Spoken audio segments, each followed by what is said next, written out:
Well, bless your heart. It's the Rod Pedersen Show. Now, it's Rod Pedersen. Hello, everybody. Welcome to the RP Show. Happy post-Christmas, and welcome to your favorite daytime sports and entertainment talk show coming your way on Game Plus Television, as always. YouTube Live and WQEE. Got a very special show for you today, and before I tell you what it's all about, let's bring him in now, the owner, the proprietor, the CEO of DuPont Media and the Rod Pedersen Show Corporation, Darren Moose DuPont. Happy holidays, Moose. How was your Christmas, my friend? Outstanding. Yeah, Merry Christmas to you and yours and everybody watching. It was great. Saw a lot of family, got to see some friends, stayed warm, and drank a lot of coffee. So it's good. What the holidays are all about. Well, listen, I mentioned this is a very special show, and it is. We are now in, year 4, right? But we're coming up on 2023. Man, it's going fast here at the RP Show, and we've accomplished a lot of things. But for those that have been with us since year 1, they'll remember that during the Christmas and New Year's break, we do best of episodes. It's our best interviews of the year. And we've had some doozies. And as I sit back, I'm going to tell you, our viewers and you, Darren, because I'm not sure you know who's coming up on this best of episode of interviews for the best of the year, 2022. But because it just seems like last year was really fast. Last year, Don Cherry was on this best of. Who would you say was the biggest interview we've ever had? Oh, boy, ever. I mean, I go to Warren Moon. I go to Don Cherry and Ron, not together, of course. I probably go back. I still think Bissonnette was probably our biggest get of the entire thing. And it's just funny how we had that. I know he's not coming up. We didn't do him this year. But, you know, we say it like it's a big get. And I've had people, podcasters, sports fans be like, how did you get Bissonnette? How did you get Biz Nasty? And I'm like, Rod called him. What? He picked up the phone and called him. Texted him, actually. Yeah, texted him. And then you were on the phone because he didn't recognize it or whatever. He had got a new number or whatever it was. But yeah, that's probably the biggest for me. What about for you? Good memory, by the way. That is exactly how it went down. I forgot. That's how it started and ended. Well, that was that. But to me, it's still Don Cherry, and I got to thank producer Clark for that. Way to go, Clark. How about that? I think he would say that's his biggest interview yet. And by the way, Clark, are you listening? Did the group, let's just say, did the group get a hold of you about Don Cherry speaking at their event? Okay, they did. Okay, we're not going to say who, because I don't know where Grapes is from that, but it's got to be Don Cherry. Now, I understand there's a difference. There's an age gap between you and I, but as a guy that's 34 years, going on 35 years in this broadcast business, he's the one interview that I tried to get forever. I've never tried to interview Wayne Gretzky. Could have. I really could have, but I was afraid to. So I was too afraid to. But I'm like, Don Cherry, I felt like I could get him on the air, and I never could. And it was producer Clark that did. I was waiting like 30-plus years to get Don Cherry on the air, and we did. And he aired in the best of last year, along with Biz Nasty. By the way, don't mind the lawn care that's going on. What do you got? What up? Well, the coolest, it's funny. I think, I'd say today, Biz Nasty may be the biggest interview, but the coolest moment for me was that Don Cherry interview. Because Don, whether he was prompted or whether he actually watches the show or whatever, the coolest moment we've had in the show is when he came on the phone. Hey, Rod. Hey, Darren. Hey, Rod. Hey, Darren. Good to be with you. I'm like, Don Cherry knows my name. Don knows my name. That's pretty cool. So for me, that'll go down as a really cool memory. This is going by fast here, this opening segment, by the way, of our best of. And I'll tell you who the interviews are in a moment, but I got to tell you something. I hope that you and our viewers are listening with me passing down any wisdom that I may have. My dad tried with me, and I almost listened too late, but I finally got it. But I want to say something about these famous guys. Don Cherry, I thought he was kind of arrogant because he wouldn't return my calls, or his company, his PR company wouldn't. I don't think it ever did get to Don. If it had got to Don, he probably would have returned my calls. I thought, he's a bit of a jerk, and people had said that. And what you just said, you get him on the air and he was the greatest guy. Like, maybe we should run that interview again, now that I think about it. But he was like, yeah, hi, Rod, hi, Darren. And then at the end, he got choked up, if you remember. Don Cherry, because he thought people would forget him. And he wasn't joking. You can't fake that. So there's that. But the other thing, my point is, don't go by what you hear. Because a Grey Cup week, and we do have some interviews coming up from that Grey Cup week in Regina. Remember Matt Dunnigan when he showed? And I've known Matt a long time, and I told you before he even walked into Ballers that I really like Matt Dunnigan. People talk noise about Matt Dunnigan, but I really think they're just jealous of Matt Dunnigan, right?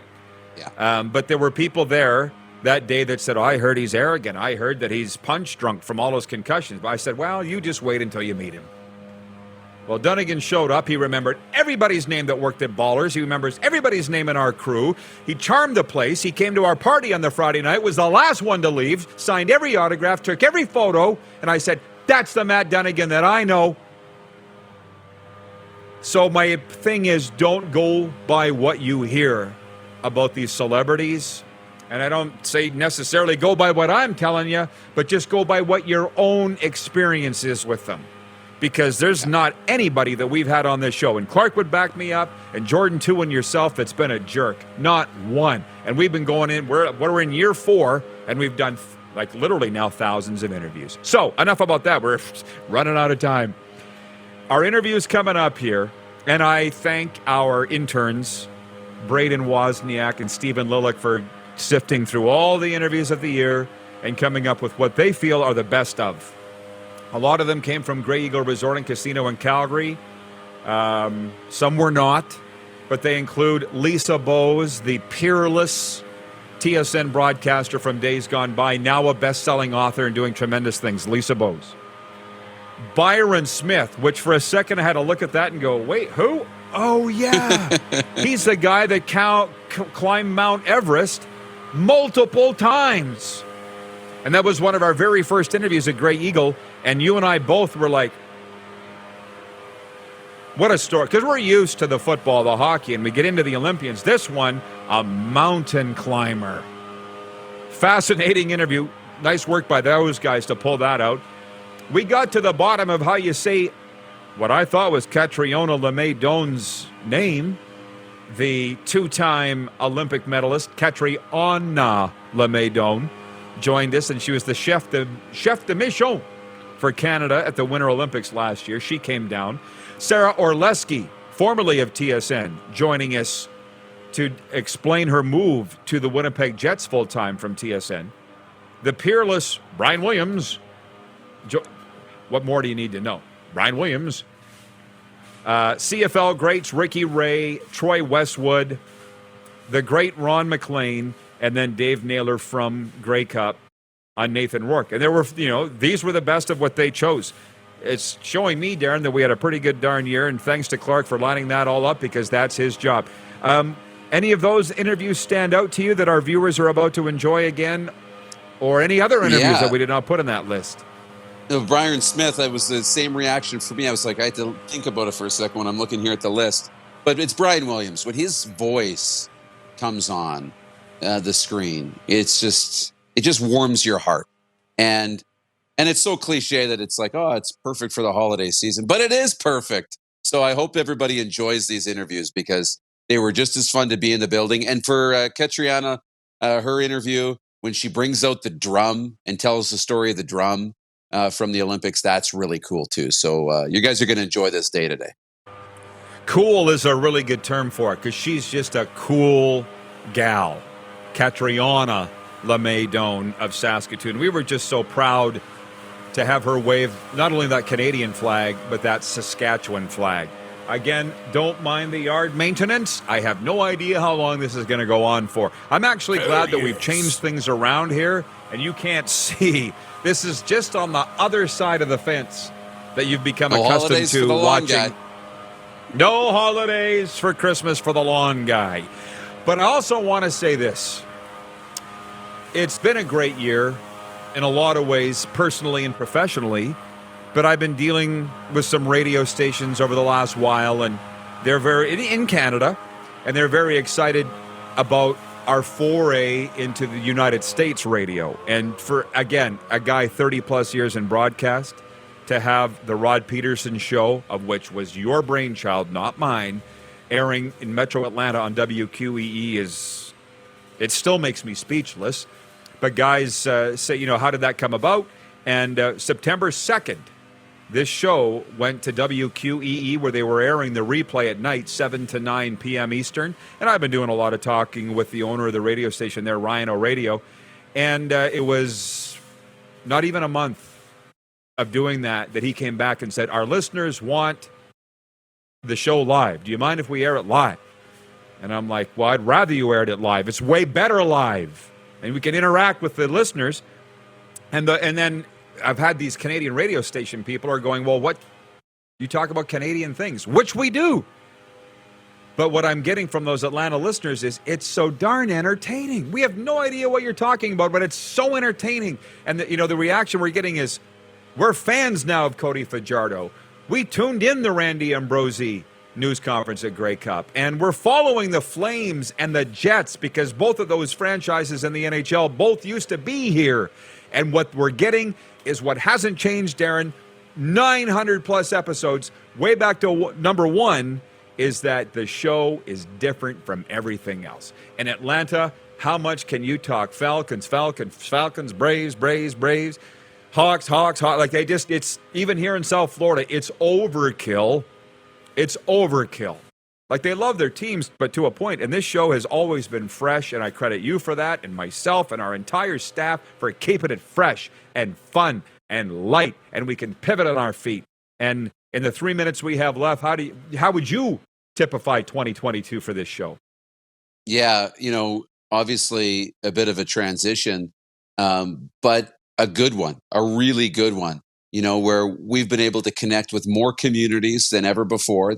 The number of communities and homes that we're reaching is at an all-time high, for this show, and it's only going to continue to grow from there. I mean, we have viewers, whether it's in Medicine Hat and Lethbridge and Calgary and Edmonton and Alberta or others, whether it's over on the West Coast now in Vancouver and Kamloops and Kelowna, but out east and throughout the States, all these different communities are catching on to what we're doing, and we've got something for everybody. So that's what's really neat. I can go to Toronto on business. I can go out to Edmonton or Calgary to call football games, and I run into people in all these different communities that have watched us on the show.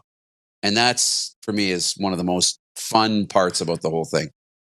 Well, yeah. And by the way, we don't have a lot of time left in this segment. What are we doing, Clark? We throw into a commercial at the end of this?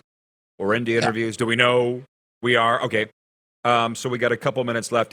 In the next few shows this week, I do want to look back at our favorite leagues. We have evolved in terms of our topics and so forth. And in the end, we went back to what we are. We love the National Hockey League. We love the Canadian Football League. We dabble in the National Football League. We dabble in college football, but Darren, for the first time in my life, I wanted to go to the Super Bowl my whole life. And we did that. And we don't have Super Bowl interviews in here for our best ofs. We have a lot of Canadian athletes. You're welcome, Canada. But that was another exciting thing that we got to do, too. So I want to go back and look at all what's gone on in those leagues, because there's not a lot going on necessarily between Christmas and New Year's in our favorite leagues. Junior hockey takes that time off. What's the NHL? Very charitably takes 2 days off. Bravo, NHL. Hey, in less than a minute, how did you feel about the NFL playing on Christmas Day, by the way? Christmas Day has always been an NBA tradition. And obviously Boxing Day is a World Juniors tradition. And then college football. I thought it was at first weird, but then I got into it. And I thought it was okay. But overall, I wasn't a big fan of the Christmas Day games, even though you watch and you enjoy it. Well, there's a little bit of an opening preamble on this episode, our best of how this show evolved in a very tremendous 2022. And coming up in our best of interviews, Lisa Bowes, Byron Smith, Catriona Le May Doan, Sarah Orlesky, Brian Williams, Troy Westwood, Ricky Ray, Ron McLean, Dave Naylor. Later on in the week, we'll talk about the year that was in our favorite leagues. But when we come back, We'll roll those babies. Our best of the year coming up on the RP Show, Game Plus TV, and WQEE Radio. Have you subscribed to the Rod Pedersen Show YouTube channel yet? Head to youtube.com/The Rod Pedersen Show now.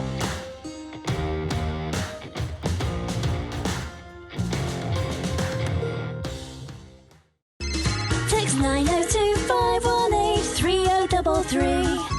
902-518-3033. Pick up your phone and text RP, that's Rod Pedersen. Text 902-518-3033. Lot of sun, smoky in the air, that's a lot of fun. Big time, big time, big time, big time.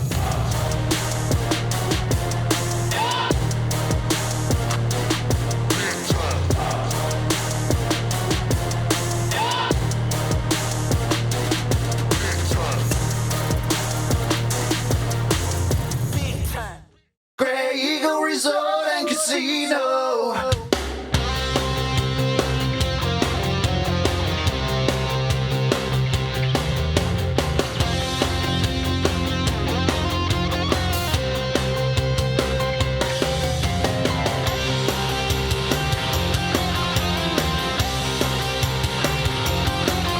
Grey Eagle Resort and Casino.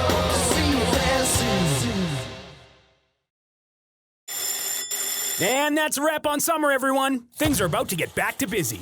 Work, school, errands, they're all coming back. That's why we make buying easy at Capital Ford Lincoln. We have a great selection of brand new F-150s in stock. Drive it off the lot today. Reserve an incoming unit or pre-order the perfect vehicle for you. And make some cold hard cash by selling us your used vehicle. We pay big and you can skip the hassle of selling privately. Plus, our service department is always here to help with any make or model. Capital Ford Lincoln, making back to busy easy. You might not be injured if you slip and fall, or you might injure your back in a way that causes nerve damage or partial loss of mobility. Take safer steps with WorkSafeSask.ca. Nestled in the scenic Qu'Appelle Valley, just 20 minutes northwest of Regina, is one of the finest golf courses in all of Saskatchewan, the Deer Valley Golf Club. The clubhouse has a full-service restaurant, and customers can enjoy a casual dining experience with spectacular views of the golf course and valley. A fully stocked golf shop, staffed by PGA of Canada professionals, is equipped to meet all of your golf apparel and equipment needs. Book your tee time, family event, or corporate tournament today at the Deer Valley Golf Club. Call 306-731-1445. I gotta hit the beat. Gotta hit the beat. Gotta hit the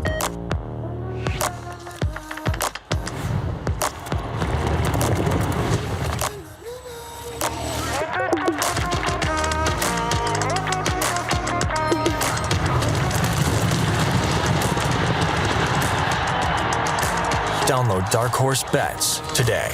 beat. I gotta hit the beat.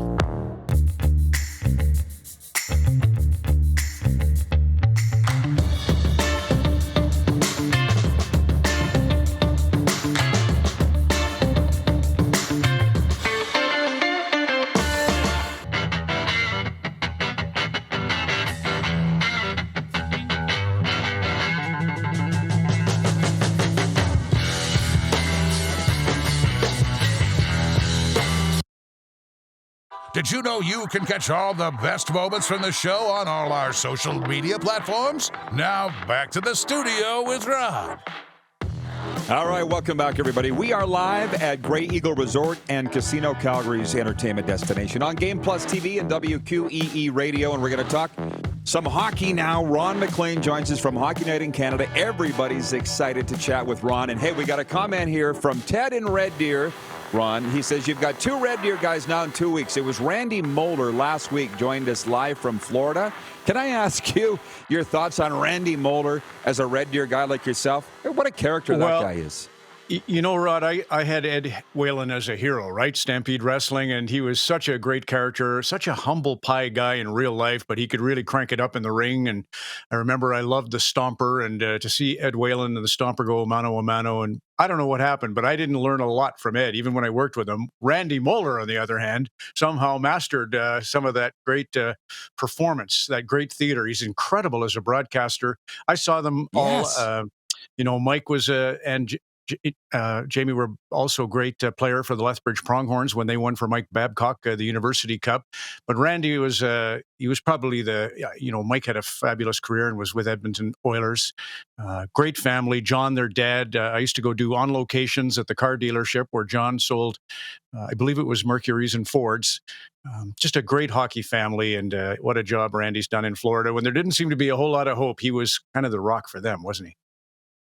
Yes, and what a start for them. I was watching their game from the Islanders, from Long Island last week, and I'm like, God, Randy's so good. For a hockey player, you're not supposed to be this good on the air. He's a great broadcaster, too. People would forget that he was ever a player. He's so good on TV, right? Yeah, just so full of color. That's the part that blows my mind. And, we were all supposed to be, don't dress to impress. And, you didn't move too much out of your comfort zone when you grew up in central Alberta because someone would hang you out to dry. But Randy's got it. He's always had that fun in him. And when I go back to town and I see Mike and go swimming and have a beer, and as I say, I've kind of lost track a little bit of Jamie, but he had a fine hockey career too. So they're, as I say, great family and good for Randy. When he won the World Juniors, that was kind of the beginning of it for us. It was back in 1982 when the two Moeller boys were part of the team that won in Rochester, Minnesota. And to see him as a Red Deer Rustler, they had a fantastic squad with a lot of great players, including the Sutters. So, yeah, amazing. Yeah, Randy told me the story again last week about the World Juniors in 82. I think he likes that story, Ron. But I love how proud they are of you guys, and I love this Battle of Alberta, man. Like, summer was just not even a pause on it. Like, we're back into it. Man, it's great having these teams good at the same time, isn't it? Well, I used to live in Woodbine, which is right next to Tsutsina First Nation there, where you've got the beautiful golf setup and casino. And we were, at that time, Canyon Meadows was the host headquarters for the Calgary Flames annual golf tournament. And I just remember that was also a heyday in the battle between the two teams. The Cup ran, as you know, from 83 through 91 through either city. And I used to have all my friends from Red Deer come to either Calgary or Edmonton, wherever we were, and they would flop in my hotel room and clean out my mini bar. It was a very expensive decade, but I'm glad we're in for it again. Yeah, no kidding. Yeah, I'm glad those days are behind me too. Wayne is watching in BC. Victoria, as a matter of fact, he says, "Hi, Ron. Who are your picks for the Stanley Cup final?" Well, you're going to see Vegas, Rod, in Calgary here. I got a feeling about Vegas suddenly. And it's an amazing story. If Logan Thompson, the netminder's Calgary roots, if he can play well in net, then they're a team. They're well coached, well managed. Kelly McCrimmon, of course, is a dear friend. And I just think I saw Eichel in the first couple of games, and I thought, oh boy, he's on a mission. And to have Pietrangelo as your leader and Mark Stone to do what he did with that late goal. And they've got 17 Canadians on that Vegas Knights team. So I think they're just well positioned for the kind of hockey you need to play in the postseason. And they would be a real threat to the incumbent. Colorado is very hard to bet against. I think they're fantastic. And over on the other side, I'd have to go with Carolina. Is a little bit of a dark horse, but not much of a dark horse. I think they might supplant Tampa and Florida as the power in the East. Well, the Golden Knights are my team, and I'm wondering if I can get away with wearing Golden Knights gear to the game Tuesday night. No, you can't. Would you suggest? No. You didn't even have to wait.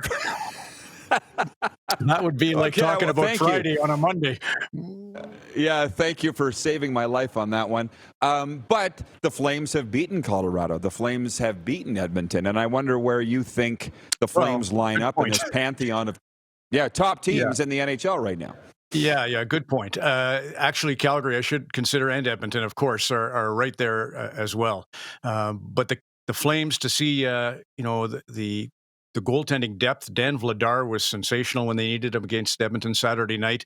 They're fast. There was kind of a perception that Calgary's not that fast, but either the way they move the puck or the Mangiapane line is brilliantly quick, and that Huberdeau passing is exceptional. And Kadri, what a performance the other night. I was saying to our panel that he didn't have a hit in the game, and I think that was a kind of a concerted effort by Nazem not to take a penalty. You know, if he got too keyed up and started running around to match Evander Kane, they might end up in the box, and you can't do that against the Edmonton Oilers. So, yeah, there's every reason to think that the cup could go to either Alberta team 2.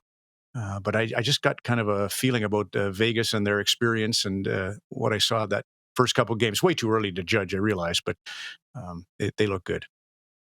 Yeah, but, the fans don't care that it's early. Like, for instance, I had the great pleasure of broadcasting the first ever junior hockey game in a brand new facility in Assiniboia, Saskatchewan, Saturday. A gleaming new facility they built on a new radio station. I came back to my hotel in Assiniboia. I turned on Hockey Night in Canada, and there were you saying, he doesn't have a hit tonight, not on the stat sheet anyways. I knew clearly you want to be clear that maybe he did have a hit that they didn't track. That was I don't trust the way you threw that in there. I don't trust that stat, and I'm sure you don't either.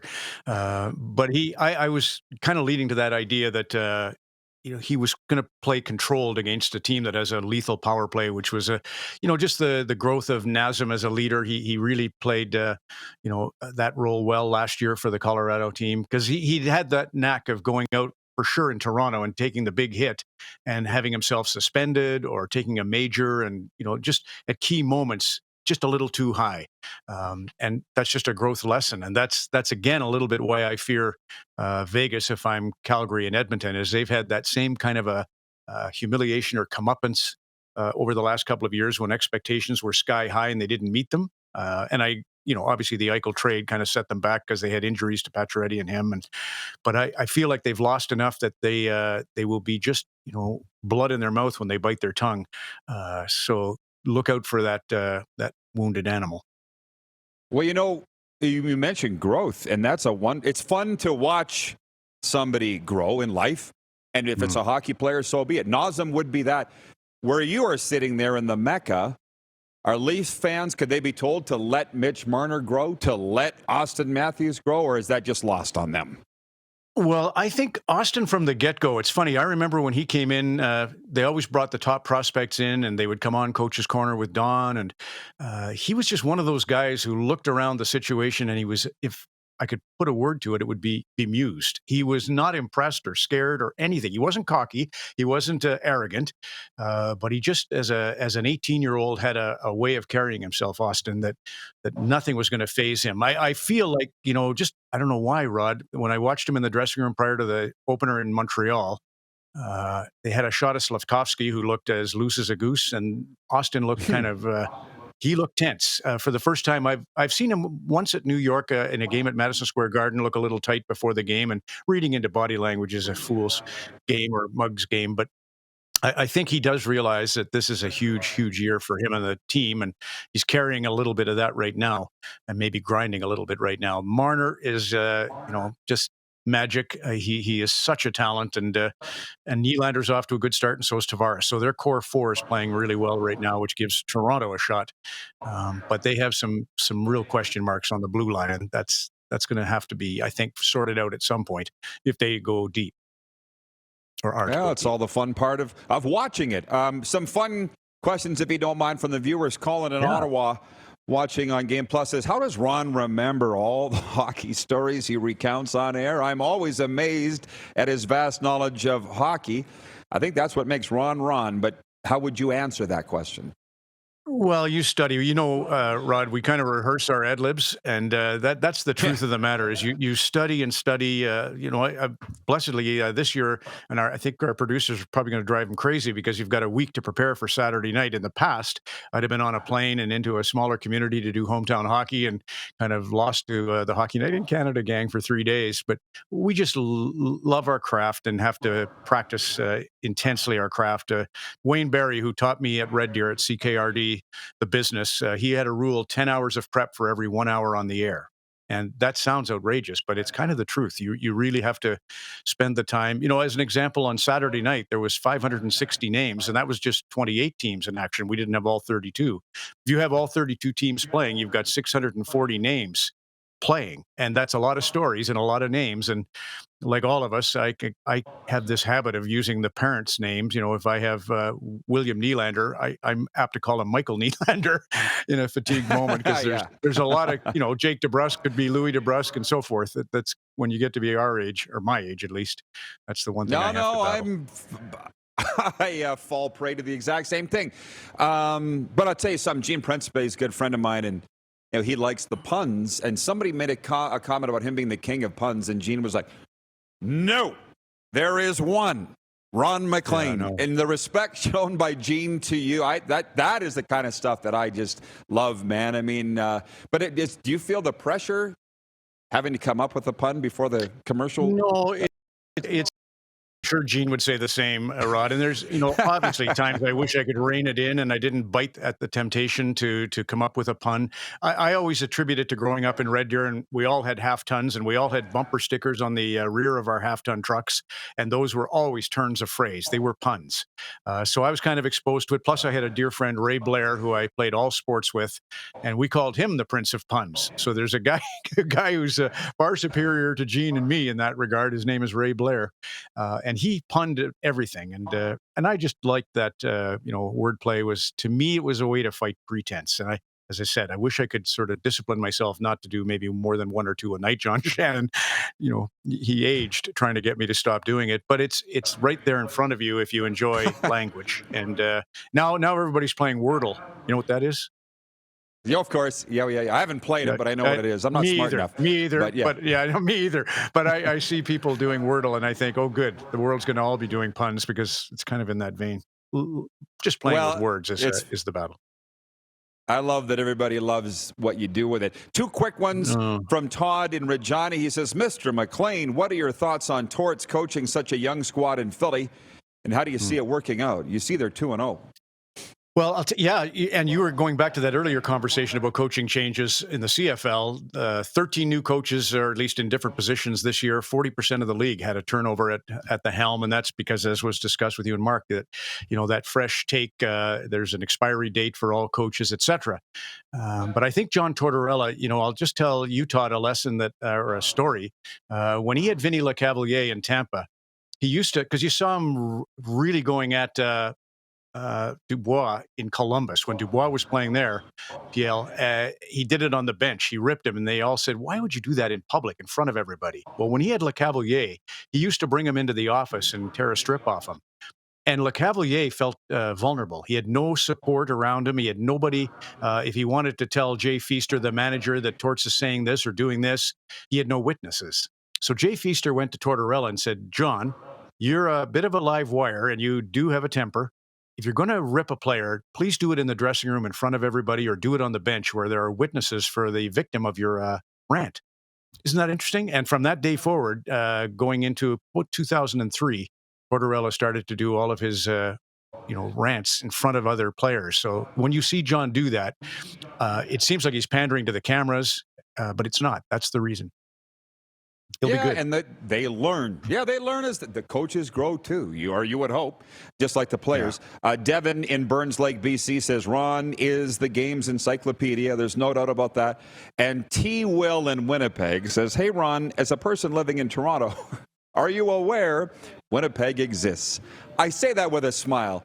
You must get that all the time. The Western... Well, right after this interview, Rod, of course, they called Dick Irvin was a homer for the Montreal Canadiens, and Brian McFarland was Brian McMapleleaf. You can't be situated in these cities and not be tainted. But right after this call, I'm going on with Mark Chipman, a phone call, and we're going to talk about February 11th and all that they're doing for Dale Howardchuk and the Winnipeg Jets. And I was in communication with Rick Bowness all through the last couple of days because, of course, he was going through his COVID, but I'm building a story for Saturday night when we have Toronto at Winnipeg. Sorry to bring up the Leafs. And I tell you this, my breakout moment in broadcasting was in Winnipeg doing the Wednesday lottery with Don Whitman. And my favorite author, you can see there's a lot of books in behind me here. My favorite author is from Steinbach, Manitoba. Her name is Miriam Taves, and she moved up. Great story about Miriam. Her father, Mel, ran a school in Steinbach, but on weekends for pin money, he would sell his eggs up in Winnipeg. He would drop off containers of eggs. So at one point, he was getting ready to marry a woman named Elvira, who would be Miriam Toews, the author's mom. And he wanted to build a house just like one he'd seen in Winnipeg dropping off eggs. So Elvira says, well, what's it like inside? He says, oh, I have no idea. I just drop the eggs on the veranda and I move on. She said, well, you got to look inside to see if it's a house worth building. He says, I can't ask to go inside. I'm an egg deliverer. She said, leave it to me. So they go up to Winnipeg from Steinbach. She knocks on the door and says, do you mind if we have a look around? My husband here, Mel, wants to build a home just like this in Steinbach, and it will be our new wedding gift.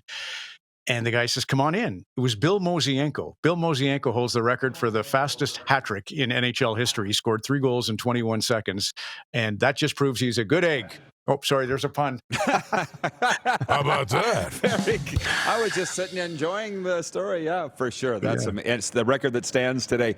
Ron, thanks. Don't want to let you go, but we have to. Always appreciate the time. Keep it up. Same.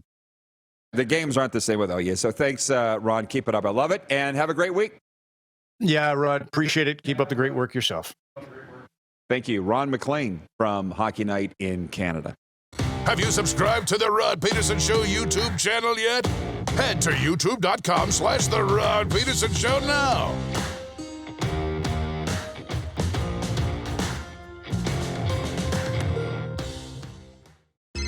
Text 902-518-3033. 902-518-3033. Pick up your phone and text RP, that's Rod Pedersen. Text 902-518-3033. Is it time to take your event online? Bring it to IKS Live. We've got a fully customized virtual event platform with remote guest support for your next fundraiser, talk show, conference, performance, and more. IKS Live offers live streaming to Facebook Live and YouTube and pre-recorded capabilities, both in our studio with green screen available and on location with pre-production and post-production services. Visit us at ikslive.ca. You might not be injured if you slip and fall, or you might fracture your wrist, resulting in a lifetime of painful arthritis. Take safer steps with WorksafeSask.ca. Universal Collision Center is Saskatchewan's premier auto body shop. Our extensive process ensures that every vehicle that comes through our state-of-the-art facilities is returned pre-accident condition, and that every UCC customer experience is an easy one. We're certified to repair all makes, all models, and all luxury brands, and Universal Auto Spa offers full-service detailing packages to suit you and your vehicle. Plus, we're the official body shop of your Saskatchewan Rough Riders. Universal Collision Center, 3910 Rochdale Boulevard and 2355 First Avenue in Regina. Nestled in the scenic Qu'Appelle Valley, just 20 minutes northwest of Regina, is one of the finest golf courses in all of Saskatchewan, the Deer Valley Golf Club. The clubhouse has a full-service restaurant, and customers can enjoy a casual dining experience with spectacular views of the golf course and valley. A fully stocked golf shop, staffed by PGA of Canada professionals, is equipped to meet all of your golf apparel and equipment needs. Book your tee time, family event, or corporate tournament today at the Deer Valley Golf Club. Call 306-731-1445.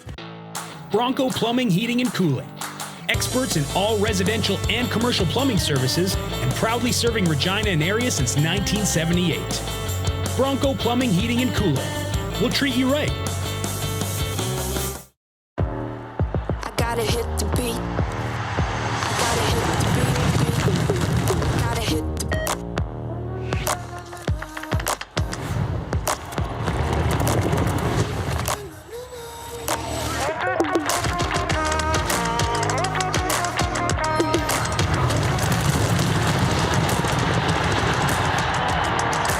Download Dark Horse Bets today. beat. I gotta hit the beat. And that's a wrap on summer, everyone. Things are about to get back to busy. Work, school, errands, they're all coming back. That's why we make buying easy at Capital GMC. Reserve your brand new truck or SUV today. Check out our great selection of in-stock GM certified pre-owned trucks and make some cold hard cash by selling us your used vehicle. We pay big and you can skip the hassle of selling privately. Plus, our service department is always here to help with any make or model. Capital GMC, making back to busy easy.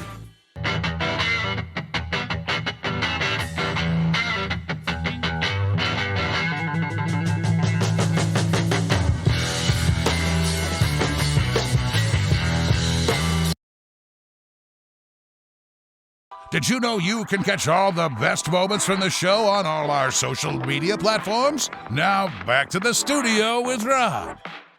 Welcome back, everybody. Chris Jones coming up momentarily from South Pittsburgh, Tennessee. Clark says they've maintained connection, that it changed, blah, blah, blah. Chris Jones will be with us in moments. We got a lot of time to get him on here up until the top of the hour. Checking in from the viewers, Mike Horrigan, watching in the 905, that's Southern Ontario. He says, good afternoon to the best damn sports talk show currently broadcasting on planet Earth. Mike in the 905. I got to say this, Jeff, the Stamps fan, good for you. I said, when was the last? We could never remember a guy quitting in the middle of the game. And he said, Patrick Waugh. And yes, I was thinking football, but you got me. Patrick Waugh quitting mid-game. Very similar, wasn't it? And while we were in the break, news came down that the Tampa Bay Buccaneers have officially released Antonio Brown. He's free to sign wherever he wants. Now, would you sign him? I think he'll play again. He's only 33. Tremendous talent. Pat is watching in the Bridge City. He writes in, he says, hey, Roddy, there's a source out there that Henry Burris wants to be an NFL head coach. Do you think he can do it? Is he ready to move on now from PJ? I would say, why not? I think people forget the fact that Henry Burris played with both the Green Bay Packers and the Chicago Bears in the NFL, started for the Bears on Monday Night Football. He's been with the Bears the last couple of years in the quarterback room. If Henry Burris is the kind of guy that can do whatever he puts his mind to. There's absolutely no doubt about it. If Henry Burris thinks that he can be a head coach, I think he can. As a matter of fact, I want to start there with Coach Jones. On that, Chris, and by the way, Happy New Year. Congratulations on the posting in Edmonton. Hank, I guess, has said he wants to be a head coach. Do you think, Chris, that he could do it? Well, I mean, there's a whole bunch of things that have to fall in place for him. But again, Hank's a really bright guy. It's a matter of getting in the right situation and that type thing. And I've seen, with Freddie getting his shot a few years ago, it's just a matter of the stars aligning, that type thing. But certainly Henry's a very capable. He's very good with the media. He's very good spokesperson. He's good with people. So yeah, I can see it happening.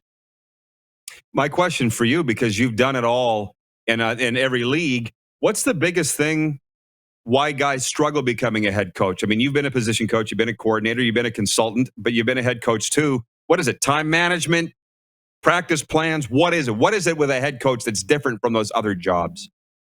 Well, I mean, again, you hit on the nail on the head. I mean, it's just a matter of kind of balancing your day. You have to do a good job of making sure that you budget your time and you make your list and make sure that you get to everything that you need to get to when you have to wear multiple hats. Chris, I tell you, when you went to Cleveland, I never thought you would set foot in Canada again. Not joking. I didn't. And here we are, head coach and GM of the Edmonton Elks. Who would have? Yeah, would you have put money on that 3-4 years ago? You know what?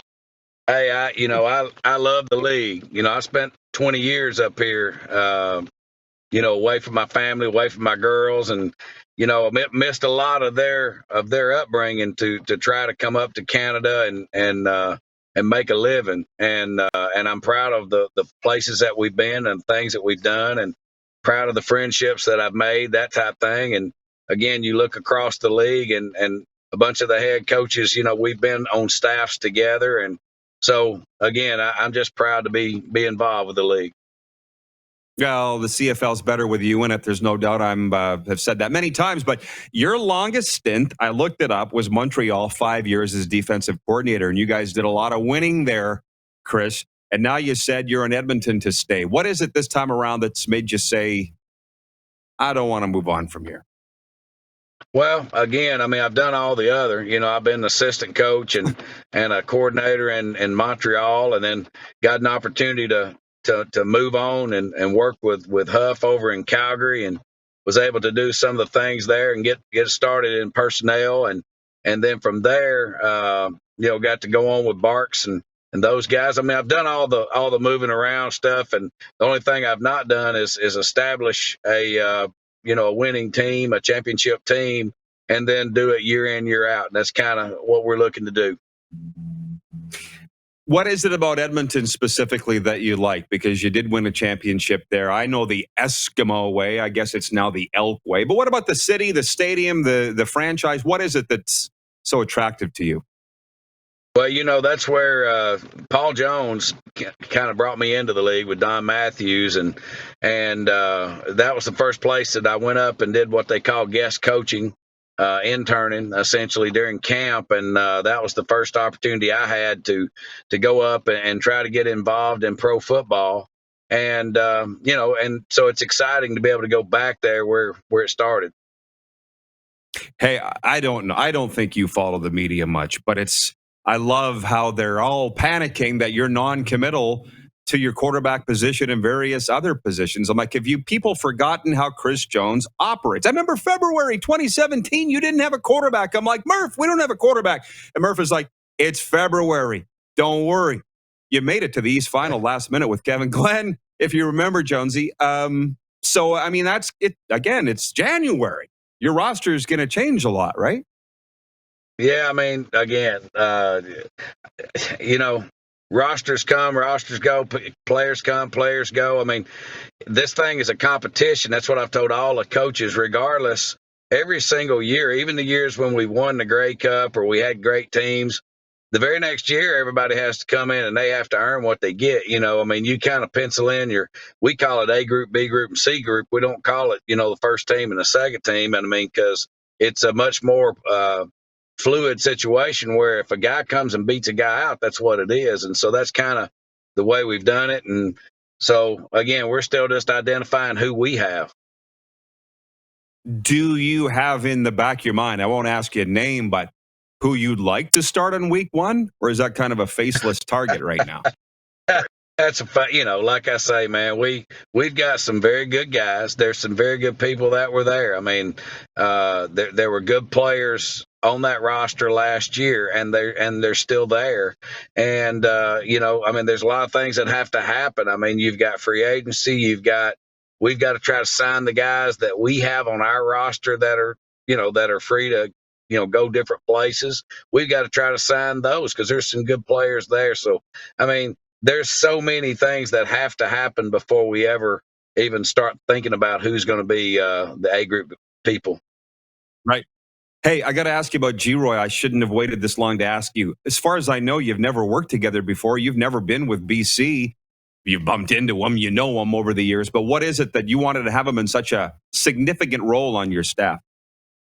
Well, you know, he interviewed for some, you know, opportunities, some larger opportunities in years past. He's been in the league. He knows the league. We've got common friends that, you know, kind of connected us years ago. And so we just kind of become acquaintances. And we got to sit down for about 3 hours at the NFL Combine a few years ago in Indianapolis. And I was just thoroughly impressed with kind of his philosophy and the way that he, you know, does things. He's very aggressive and you know, you'd rather have people that you have to pull back rather than have to push them. Yeah, well, that's G-Roy for sure. Hey, you've announced some offensive guys, but you still have some names to come on your staff. Is that imminent, do you think, or when do you think you'll have your full staff named? Well, we kind of, you know, we've got things. We're just kind of releasing it as we go just to make sure that we're not jumping the gun or prematurely announcing folks, that type of thing. So, you know, and quite honestly, the three guys that we got offensively, I mean, it's their day to kind of be able to answer questions and things like that, because you're dealing with three guys that are all offensive coordinator quality, all future head coach quality. And so when you can bring the level of experience that we brought offensively, we're very fortunate. Yeah, no kidding. Well, we're following it very closely. I wish you good luck and Happy New Year. Glad to see you again and glad to have you back in the league, Coach, in this role. And Happy New Year. We'll talk soon. All right. Talk to you soon. Good to talk to you. You bet. The head coach and general manager of the Edmonton Elks, Chris Jones. Have you subscribed to the Rod Pedersen Show YouTube channel yet? Head to youtube.com/The Rod Pedersen Show now.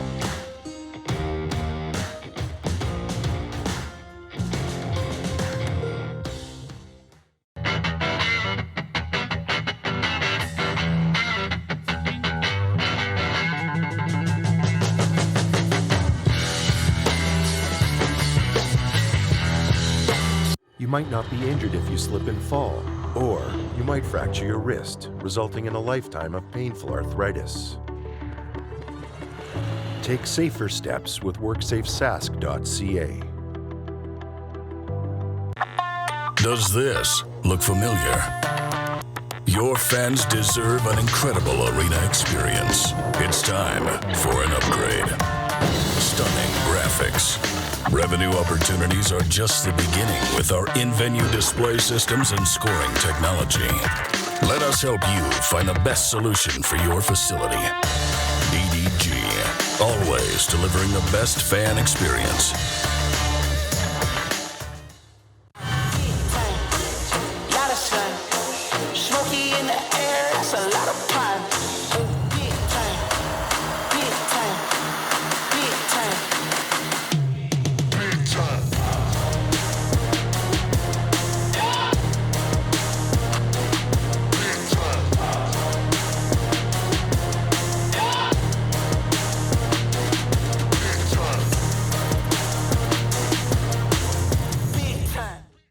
You might not be injured if you slip and fall, or you might hit your head and cause a lifelong injury.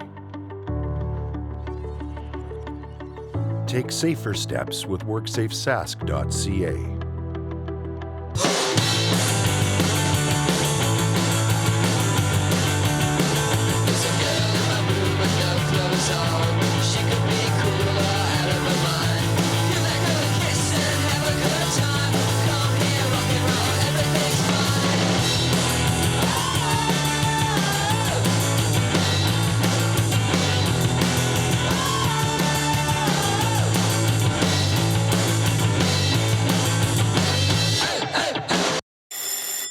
And that's a wrap on summer, everyone. Things are about to get back to busy. Work, school, errands, they're all coming back. That's why we make buying easy at Capital Ford Lincoln. We have a great selection of brand new F-150s in stock. Drive it off the lot today. Reserve an incoming unit or pre-order the perfect vehicle for you. And make some cold hard cash by selling us your used vehicle. We pay big and you can skip the hassle of selling privately. Plus, our service department is always here to help with any make or model. Capital Ford Lincoln, making back to busy easy. Gotta hit the beat. Gotta hit the beat. Gotta hit the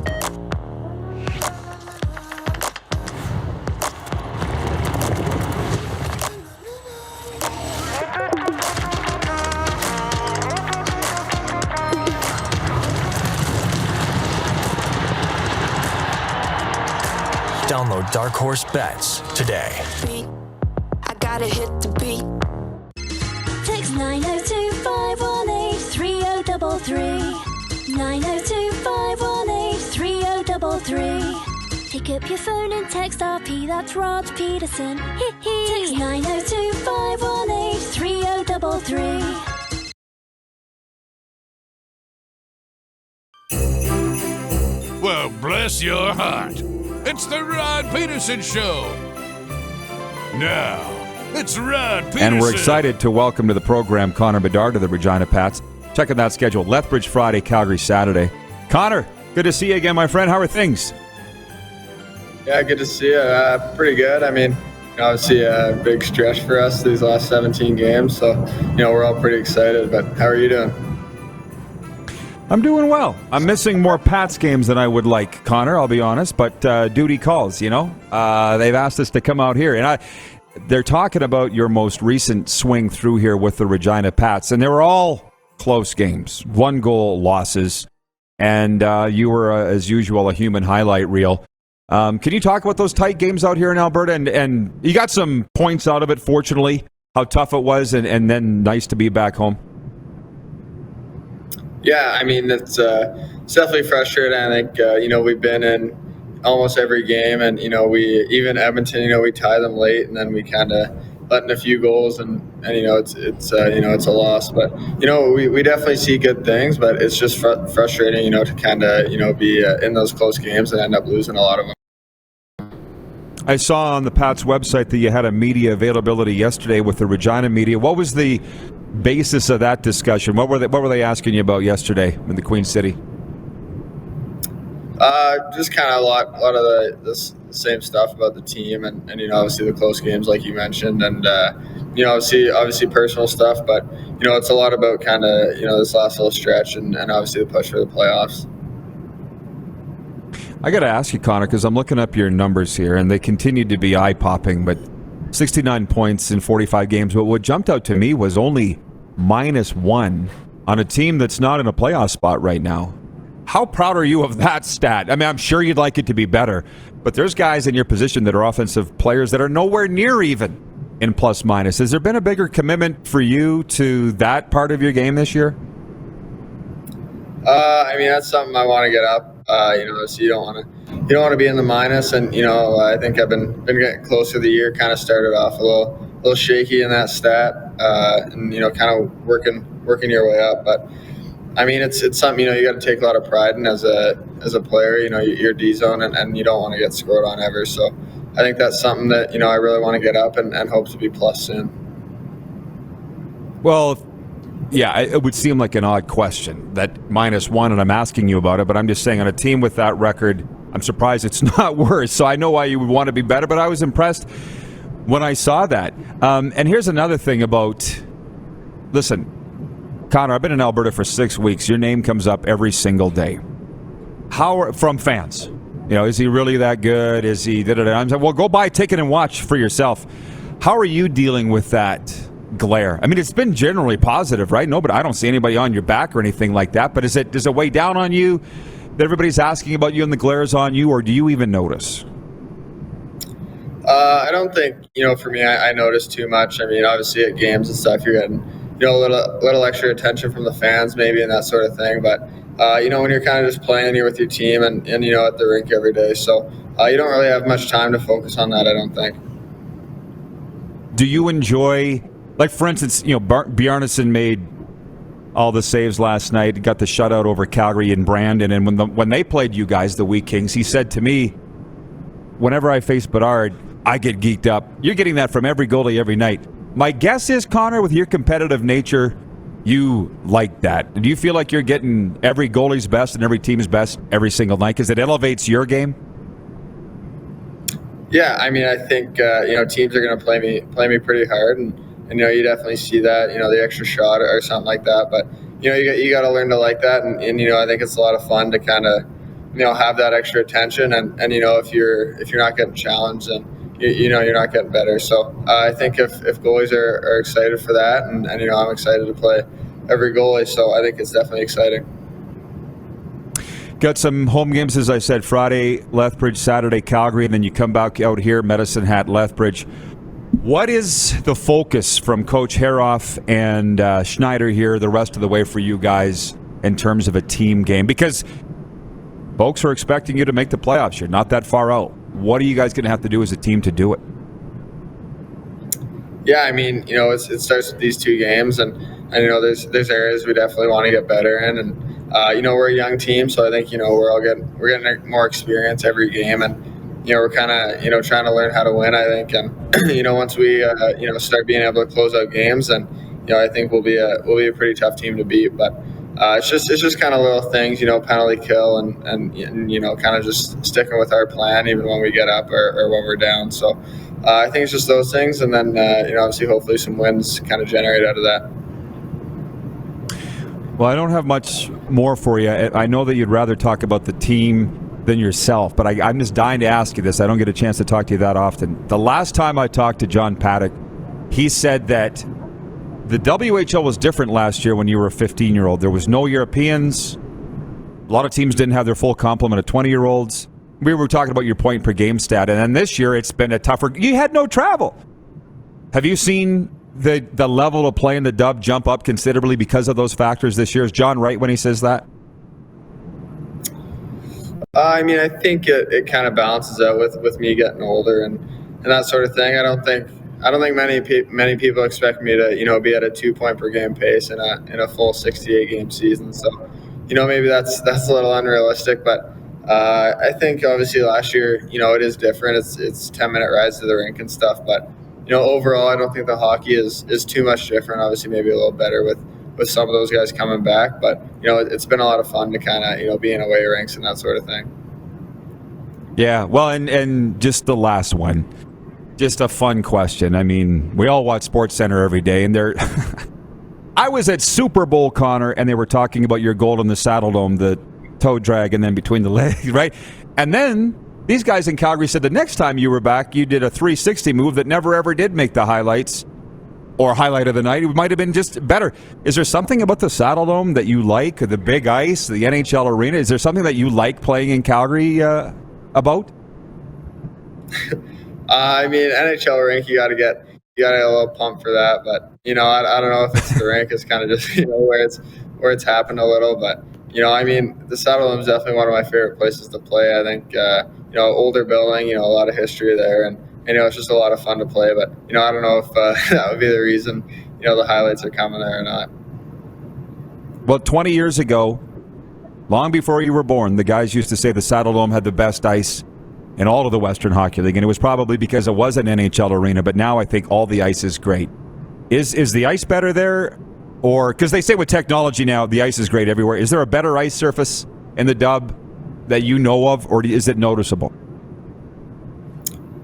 I mean, like you said, I think every ice, but honestly, I'd probably say the Saddle Dome would be, like, it's weird that it could be a difference, but you do notice it a little, I think. And, it could just be the fact that it is an NHL rink, and you're kind of feeling that. But, I mean, ice is good everywhere, but it definitely, even practicing on the Saddle Dome was pretty cool. It just kind of the vibe there, I think. So it's definitely, a really good place to play. Yeah, it is an awesome vibe, and you certainly put your best foot forward here, because I'm telling you, it's coming up every single day. Well, Connor, good luck this weekend. I always appreciate the time chatting with you. Good luck the rest of the way, man. Keep it rolling, and good luck getting into the playoffs. Yeah, thanks for having me on, Rod. The great Connor Bedard, number 98 of God's team, the Regina Pats. Have you subscribed to the Rod Pedersen Show YouTube channel yet? Head to youtube.com/The Rod Pedersen Show now.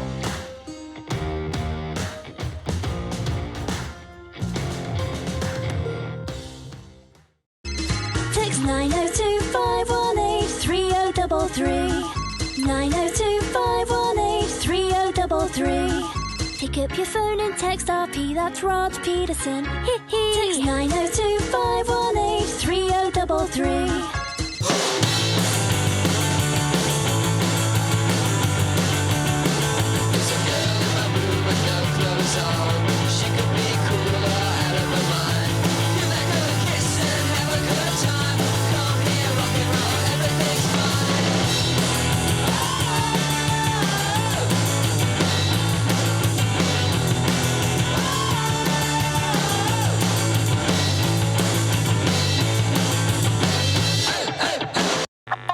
Does this look familiar? Your fans deserve an incredible arena experience. It's time for an upgrade. Stunning graphics. Revenue opportunities are just the beginning with our in-venue display systems and scoring technology. Let us help you find the best solution for your facility. BDG, always delivering the best fan experience. Nestled in the scenic Qu'Appelle Valley, just 20 minutes northwest of Regina, is one of the finest golf courses in all of Saskatchewan, the Deer Valley Golf Club. The clubhouse has a full-service restaurant, and customers can enjoy a casual dining experience with spectacular views of the golf course and valley. A fully stocked golf shop, staffed by PGA of Canada professionals, is equipped to meet all of your golf apparel and equipment needs. Book your tee time, family event, or corporate tournament today at the Deer Valley Golf Club. Call 306-731-1445. And that's a wrap on summer, everyone. Things are about to get back to busy. Work, school, errands, they're all coming back. That's why we make buying easy at Capital GMC.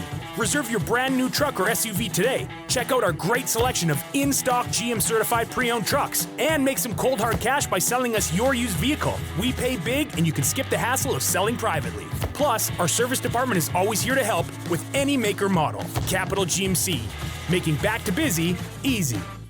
You might not be injured if you slip and fall, or you might fracture your wrist, resulting in a lifetime of painful arthritis. Take safer steps with WorksafeSask.ca. I gotta hit the beat. I gotta hit the beat. Gotta hit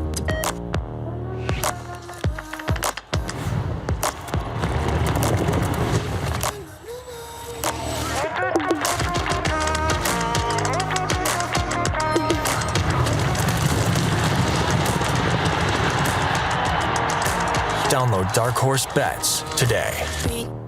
I gotta hit the beat. Easy snacking all around.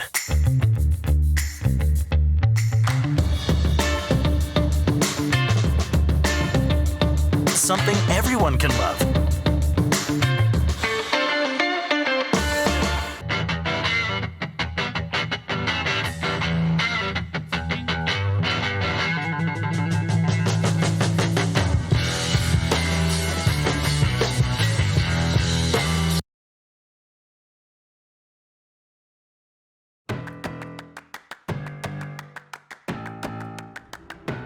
Live from Grey Eagle Resort and Casino. There's a look at it. We're over in the Event Center, Calgary's entertainment destination, as we roll with episode number 707 of Daytime Sports and Entertainment Talk. It is a distinct pleasure. Let's get her on the screen. Catriona Le May Doan, two-time Olympic gold medalist, bronze medalist, chef de mission for the COC this year in Beijing, proud Saskatoonian, Canada's most amazing smile. Catriona, welcome to the RP Show. Good to see you again. How are you? I'm doing well. When you say smile, I'm so not used to wearing a mask 18 hours a day. Yeah, well, you shouldn't have had to weird. cover that up. Although some people I've seen, I'm like, you should put a mask back on, but not that smile. No, hey, welcome back. Thank you. Made it safely. Yes. Beijing was awesome. It was amazing. Yeah. It was actually so well done. I say the 3 V's, the volunteers, the village, and the venues were spectacular. Good. And going in, everybody said, things will be different. And I reminded the athletes, every games is different. So yes, it will be different, but I don't know if we expected it to be that great. The first few hours in the village, everybody said this is so much better than Pyeongchang 2018. Venues took your breath away. People walked into the Oval and they actually started crying. It was gorgeous. There was a feeling within the venues. Volunteers, all of the students, they spoke English really well. They all helped. It was so well done. I love to hear that because the media. I'm sitting back here reading the reports of the athletes that were quarantined, and they said how horrible that was. The quarters, the food. You never experienced any of that then? No, I mean the biggest stress was the month prior to going because of Omicron. Mm-hmm. I mean, the athletes have dealt with the pandemic for the last 2 years. So when people say daily testing, they're like, yeah, we're used to that. Masking, we're used to that. Right. So they've lived in these bubbles. The last month before going, the athletes really had to isolate, continue to train, continue to compete wherever they were in the world. And then the first week, because there were positives, but they were, I learned all these terms, persistent shedders. So it was people who had COVID. And the chief medical officer, Dr. Mike Wilkinson, and the whole medical team, they did such a good job, but people were isolated because they were testing positive from shedding, from previous infection. For 450 people on the ground, the day of the game starting, we were at 0. We were at 0, and we stayed at 0. So that's pretty incredible. And so people were isolated. A couple of them did have to go to the isolation hotels. And from our team, it wasn't what the reports in the media were saying. So I would just say, Who knows, no right? offense, but don't always trust the media. I know it. I know it. It drives me nuts, to be honest with you, that you don't know what story you're getting. But if I have this right, 28 medals? 26 medals? Yes. One more than the United States. Yes. That I know. That's what I was watching. And I think you finished 4th overall in medals. So how was the take? How did you feel it went? Success-wise. Yeah, and you know what? I question the number of because I never look at number of medals. Oh, you don't? No, I never do. Okay. I never did as an athlete. I never did as media, and I never have as mission You team. better explain why, because I always do. Yeah. Every day I check it. Well, and because everybody puts that as expectations. Yeah. It's sport. I mean, if we knew where we were going to end up, and yeah, people like to predict, but we could have told you, these are the people who are expected to win medals. My goodness, this is the Olympic Games. There are always surprises, good and bad, and we had those. Going into these games, the COC did not put a medal count as an expectation. Canada as a nation, yes, everybody was under strict protocols, but Canada was under a tougher protocol than the rest of the world because the bubbles that happened, not this past season, the season before, they were all in Europe. They were under less restrictions than Canada was. We had everything shut down, training facilities. I mean, if you look at speed skating, they didn't have an oval for 1 year. And so when you look at what our expectations were, it was more of the top 5s, top 8s. So we exceeded probably what the COC had wanted. To me, when I look at performance, it was unbelievable. Like, of course, athletes surprise themselves, and that's what I love to see. And they like a lot of fourths, a lot of fifths, which are always frustrating. But then there were these maybe surprise medals and in a lot of new events, which is pretty great as well. See, that's what we love about sport. And for instance, Jonathan Cripps was in that chair last Friday, and he said when he was putting his helmet on for the final, he goes, the pressure hit him. He goes, and I smiled. He's like, this is what I train for. You know what I mean? Well, I never felt like that. I know. As an I was athlete. like, wow, but then you're in the right business then. Yeah, for sure. To smile. I thought that was a really cool story. It's great. And especially, they didn't know. So I was at that event. So that was our last medal chance. Last day of the games up in Yanqing, which is one of the 3 clusters.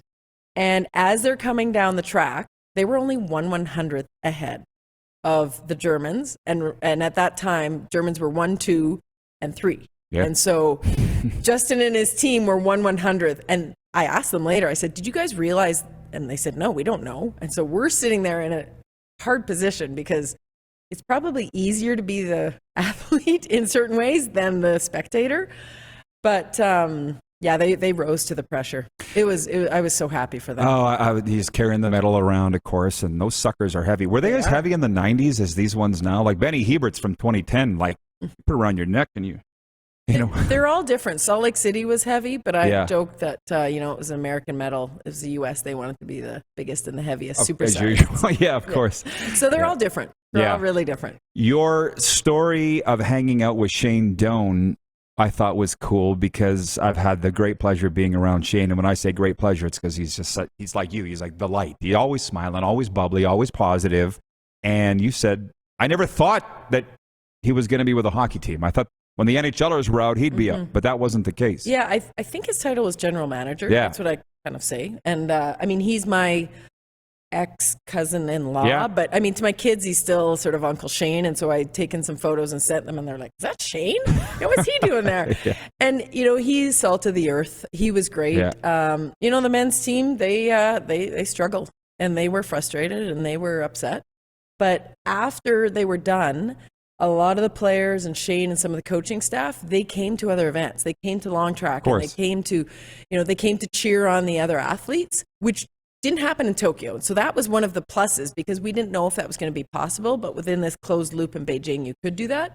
And, he's a great guy. I think for him, because I believe his only Olympic qualification was 2006 and they didn't win a medal. So in a way, I feel like that 2022 was going to be maybe his redemption. So I felt bad for the team and I felt bad for him, but it's also an indication that, you go to the Olympics and it's no guarantees, and it's a tough situation. Well, I had some friends on that team and I watched just about every game and they didn't play well. So there's that too. You know what I mean?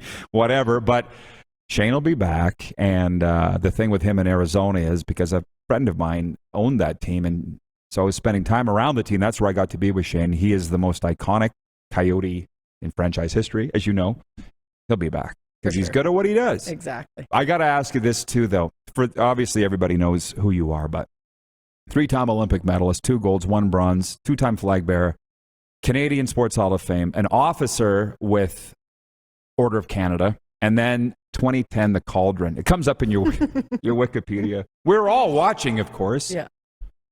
Were you dying inside?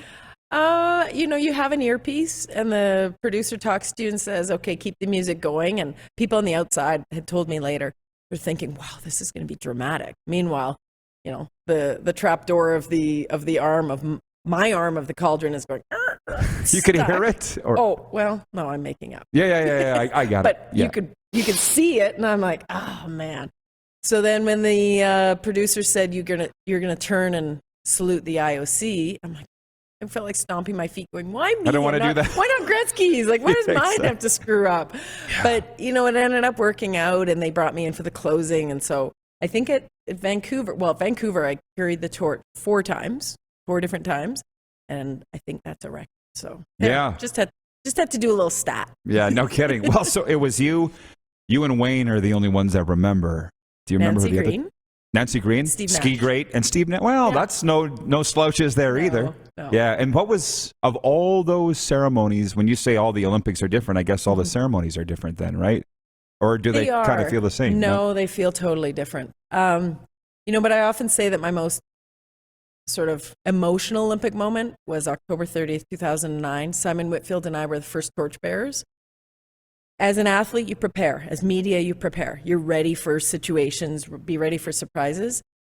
In that moment, we were the first ones to light the first torch, start the relay. We didn't know what to expect. And I remember lighting it and jogging down that first 100 meters and being overwhelmed with the looks on people's faces, not as they looked at us, as they looked at the flame. And I believe 100% in the power of the Olympic Games, the power of the flame and the power of the rings. But that moment overwhelmed me. And I think just, having young kids at the time and sort of seeing it in a different perspective. So that would probably be my most emotional Olympic moment. But then being chef, I've always said that has been my dream, and it really came full circle. So, it's sort of it was the icing on the cake. And I guess I look at things now saying, what now? What now on that side? I work day to day in community sport, being CEO of Sport Calgary, but I kind of go, what now on that side? Of course. And I don't know. I can't answer the question. So Is it scary, or you just know it's going to be good no matter what? It's intimidating for sure. I'm 51 years old, and I sit there and go, what am I going to do when I grow up? And I've lived parts of my dream. And, what's really neat is it was stressful for my kids for me to leave for a month, especially for my 17-year-old daughter. But she said to me the other day, Mommy, it's done. You're back. We made it through. And so, they see that I'm able to volunteer for a month, live what I want to live, but be a part of everything with them as well. So it's exciting. But yeah, it's intimidating because I look at where I want to be and how do I get there? Yeah, well, I mentioned we did that event in Weyburn together. It was the Red Wings fundraising banquet. And you were saying to me at the table, but also in your speech, how difficult it was in the 90s training financially, right? So when I talk to Olympic athletes now, Justin Crimp's the most recent, I'm like, was it a struggle? And he's like, not as bad as it used to be. We've got sponsors, blah, blah, blah. So were you a bit of a trailblazer in that regard, do you think, getting that story out there? Maybe. Is there more sponsorship now than there was? I think there is more sponsorship. It is a bit of a different world, which is great for the athletes. I think what people don't realize is any of these roles don't come with a paycheck. I mean, I took my 4 weeks holiday. This was a volunteer role, being chef de mission. So, when people say make sure and take a week off, it's like, I don't have a week to take off. I'm back to work. But it's for sure easier for the athletes. But again, no athlete then just sits there and says, okay, now I'm just going to live the life of luxury, because that's not what it's like. The athletes are driven individuals. And so I think for myself, it didn't come with, much of a paycheck, but I didn't necessarily want that, because it's, what am I going to do from being on the podium? How do I use that to sort of better sport? And that's the personality of most athletes. Well, I learned so much chatting with you, and I can't remember if that was before or after Michael Phelps did his 10 medals, but you were explaining how in America, it's different. In a lot of countries, it's different. I mean, for sure, in the U.S., they definitely get big bonuses for Olympic medals. If I was in Holland, I'd be a gazillionaire, because we are like the NHL players. So to put it in perspective, when I had my daughter in May 2004, it was on their national news. So speed skaters in Holland, we're the big thing. We're the most famous of all sporting. You ever thought of moving to Holland? No. I love Canada. Thank you very much. Okay. I love tulips, but still. I like to, and some of them are my best friends, but it's just different. But that's not our choice of choosing the path of being an Olympic athlete for Canada. That's not why we do it. Of course. So some sports have shows. I mean, I was talking to the figure skaters. Some of them are trying to figure out what they're going to do next. And they said, we'll do some shows and financially that makes sense for us. And then we'll wait and see. So, some sports have opportunities like that. Yes, but you shouldn't have to be living on Campbell's soup and craft dinner either. Do you know what I mean? Yeah. My parents paid my rent until the day I retired, until I was 32 years old. Mhm. And so I was very fortunate for that. But not every athlete has that opportunity. Mm-hmm. So with the chef, I say chef de mission. I always have. I guess I should update that if it's chef de mission because Leah said the same thing.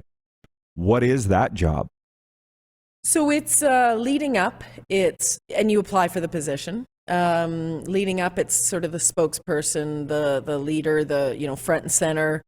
And there was a lot of controversy, obviously, between the games being in China and through the pandemic. Mm-hmm. There was a lot of controversy. And I embrace that because to me, you go back to the meaning of sport. And we needed these games for sport. We needed it at the most basic community level. We needed it at the high performance level. And we needed that inspiration as a country. And also, through the pandemic, sport was taken away. So again, that's another message of how do we get sport back and make it a priority? And again, I don't mean that every athlete, every person involved in sport is going to be at this highest level, but we need people to be active and to be healthy, physically, mentally, and socially. So once the games began, and so leading up, I would also have meetings with the athletes, virtual. The only actually team announcement I got to go to were the curling trials in Saskatoon, Mm-hmm. and then Omicron hit, so then everything was changed. But at the games, it was because of this closed loop system. There were no real issues. I felt like I had 215 children, and I was the mom to them. And I think also for me, I'd actually I'd lost my mom 2 weeks before the game started, so it was a situation where my mom was at every game. So parents can't be at these games. This is my role now.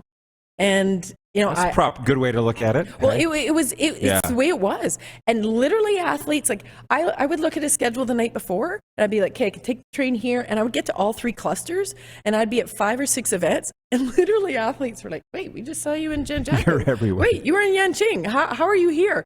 But that's what I loved. And, I got direct messages from athletes saying, from one of the biathletes saying, hey, I didn't know you were at my event, but while I was skiing, I heard the drum and I knew you were there. Thanks for coming and cheering. And that to me was the role I needed to be.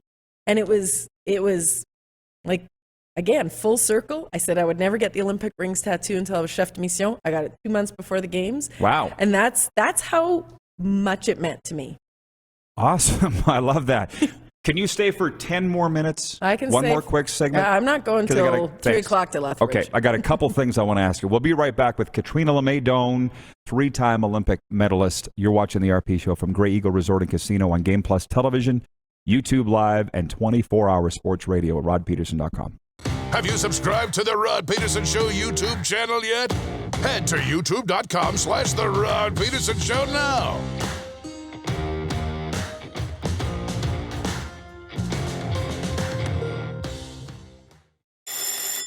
And that's a wrap on summer, everyone. Things are about to get back to busy. Work, school, errands, they're all coming back. That's why we make buying easy at Capital Ford Lincoln. We have a great selection of brand new F-150s in stock. Drive it off the lot today. Reserve an incoming unit or pre-order the perfect vehicle for you. And make some cold hard cash by selling us your used vehicle. We pay big and you can skip the hassle of selling privately. Plus, our service department is always here to help with any make or model. Capital Ford Lincoln, making back to busy easy. Easy snacking all around.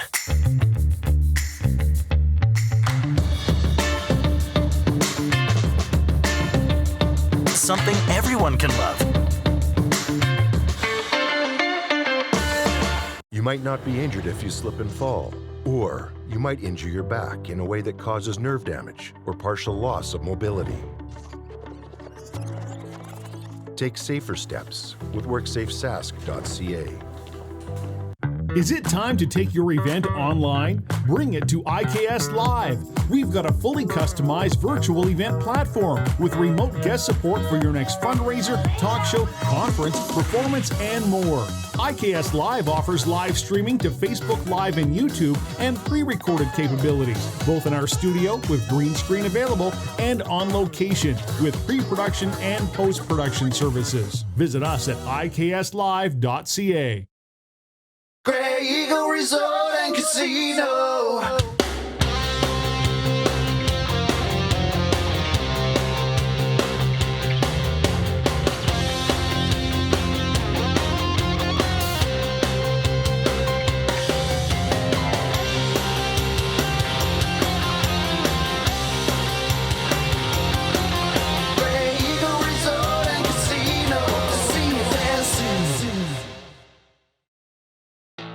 Bronco Plumbing, Heating, and Cooling. Experts in all residential and commercial plumbing services and proudly serving Regina and area since 1978. Bronco Plumbing, Heating, and Cooling. We'll treat you right. Universal Collision Center is Saskatchewan's premier auto body shop. Our extensive process ensures that every vehicle that comes through our state-of-the-art facilities is returned pre-accident condition and that every UCC customer experience is an easy one. We're certified to repair all makes, all models, and all luxury brands, and Universal Auto Spa offers full-service detailing packages to suit you and your vehicle. Plus, we're the official body shop of your Saskatchewan Rough Riders. Universal Collision Center, 3910 Rochdale Boulevard and 2355 First Avenue in Regina. You might not be injured if you slip and fall, or you might hit your head and cause a lifelong injury. Take safer steps with WorksafeSask.ca. Here's how your business can be a part of Canada's fastest growing sports talk show. All you have to do is contact us, and we will tell you all about the dynamic and exciting marketing opportunities we have, utilizing a fully integrated 360-degree multi-platform. Imagine your business seen and heard across Canada on Game Plus TV and around the world on the Rod Pedersen Digital Network. You will use one of the most overused expressions in sports. You gotta be kidding me. Get your business involved. Contact the Rod Pedersen Show today. Text 902-518-3033.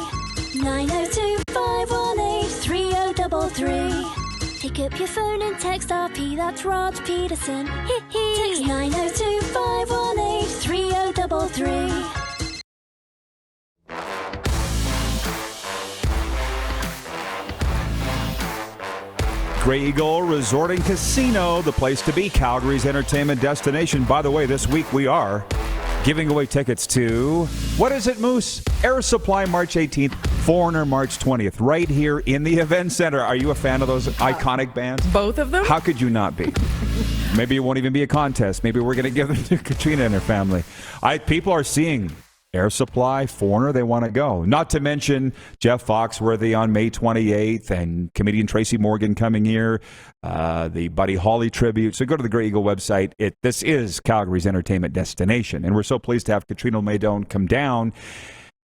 I almost let you go, and then I realized I have to ask you about Russia and them being banned from almost all world sporting events. And you must have a take on this situation.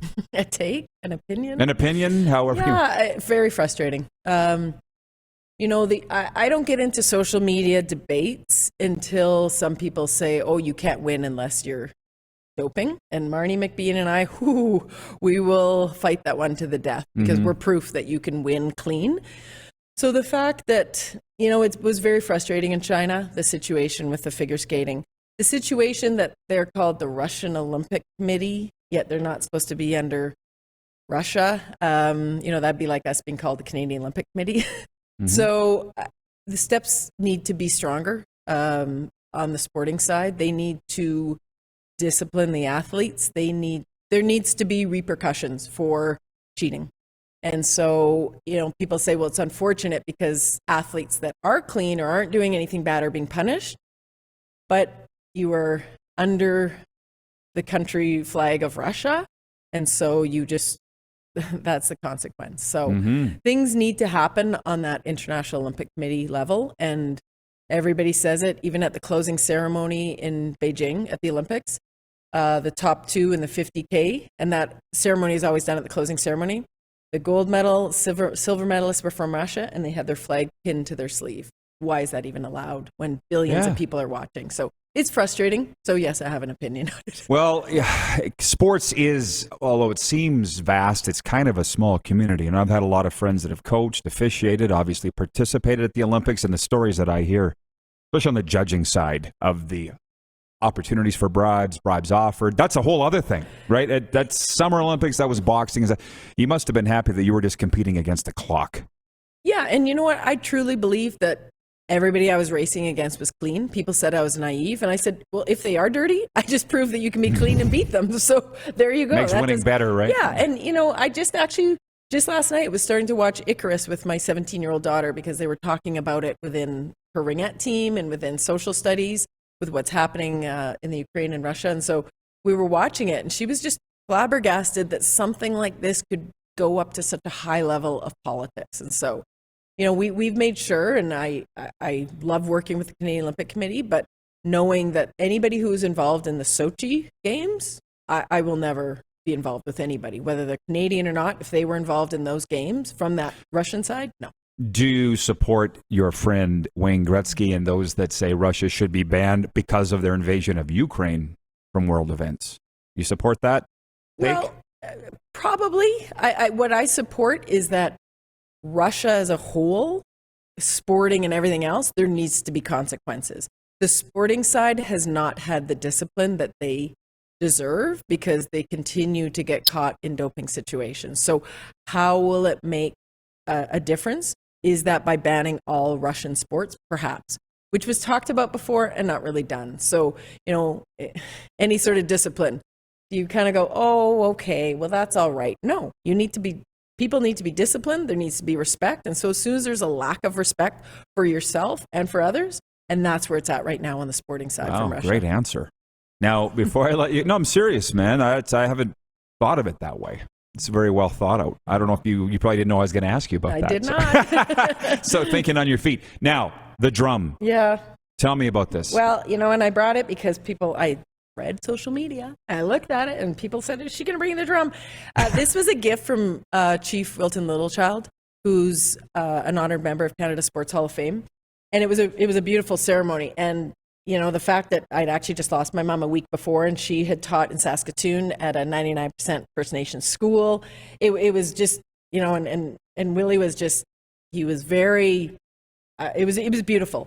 So the bag is gorgeous. I ended up stopping to bring the bag because it was just, I just carried the drum. The bear is about team and courage, and that's what our team needed. And so they actually gifted this drum, and they blessed, there was a blessing that was done by Elder Lightning, and it was from all four corners because they knew that athletes were coming from all four corners of Canada, but also four corners of the earth when we were gathering in Beijing, because athletes were coming from all over.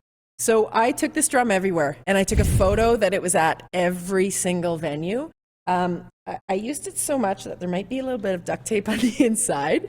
Yeah, it did crack, but the cold was extreme. I heard that. Minus 20s. Oh, with Justin wind? said? With wind, it was into the minus 30s.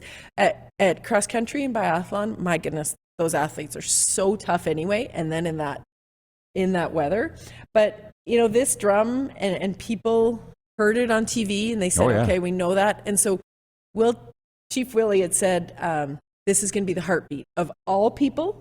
So it will gather all people in Canada, and then the heartbeat will also be all people in China. So this was a representative of all people cheering for the athletes. And I had one tweet from a mom of the skeleton athlete, like 20 years old, and she posted a picture, and I mean, it brought me to tears. She said, when you can't be there for your son, but the heartbeat of Canada is there cheering him on. And then one of the biathletes who had said, you know, thank you, I heard the drum while I was skiing. So it was just the fact of being there and being a presence and having the drum with me. Thomas Bach, who's the president of the IOC, he was like, I hear the drum. And then when we come out of an event and he's like, there you are, Catriona, you have the drum with you. And so even the president of the IOC was doing that. I was on the train one day and one of the guys walked by and said, oh, I'm with NBC. There's the drum. We hear it all the time. So everybody knew. It became known. And I just thought how special that this is. It was an example of, you know, the COC's commitment to reconciliation, truth and reconciliation. And so, and it just happened, right? It just was organic. They had it in Tokyo. They had one in Tokyo. It was from a different nation, and this was from the Maskwaci, which is just north of Red Deer, just south of Edmonton. And you know, even the date of the person who made it was January 11th, 2022. Ooh. So it was fresh. Yeah, and even I'm going to tell you, even with the crack, it still sounds amazing. I know. And so, you know, my kid said, what do we do with it now? And I'm like, well, I guess I'll talk to Cheryl. I don't know if it should go into could end up a Hall of Fame somewhere. Yeah, I'm not sure, but it really was the heartbeat of Canada. Well, Chief Willie Littlechild sounds like something special too. He is great, and Thomas Bach knows him well. He's known on the international stage, and I'd worked with him with 2010, and with Vancouver possibly putting in a bid for 2030. So a lot of the nations will be involved as well. Probably we're watching closely. Yeah. Yes. All right. It's always great to chat with you. You're so great. I appreciate this, and congrats on the successful Beijing. Thank you. Have you subscribed to the Rod Pedersen Show YouTube channel yet? Head to youtube.com/The Rod Pedersen Show now.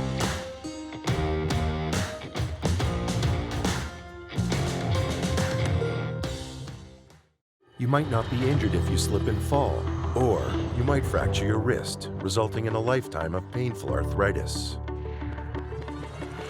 Take safer steps with WorksafeSask.ca. You might not be injured if you slip and fall, or you might injure your back in a way that causes nerve damage or partial loss of mobility. Take safer steps with WorksafeSask.ca. Gotta hit the beat. Gotta hit the beat. Gotta hit the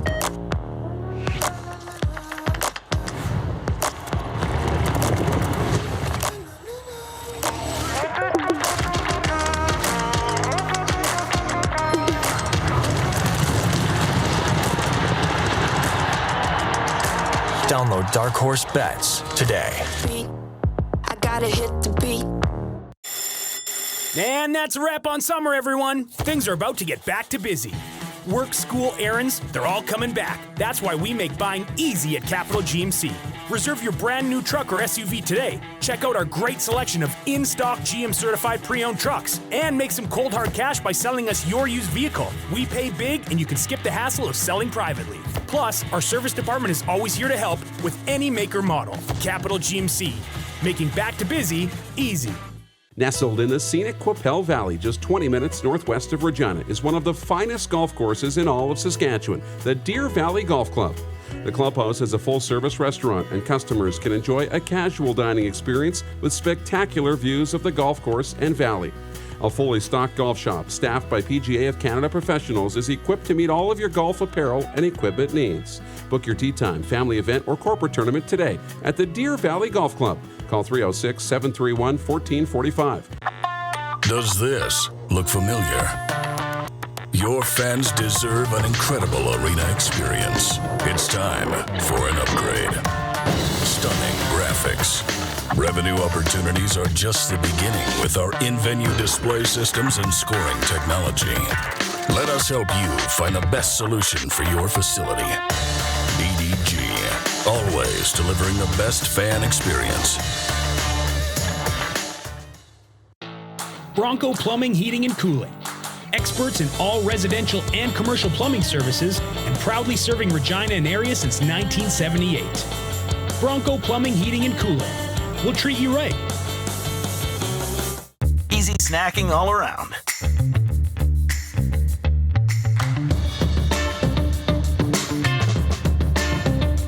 Something everyone can love.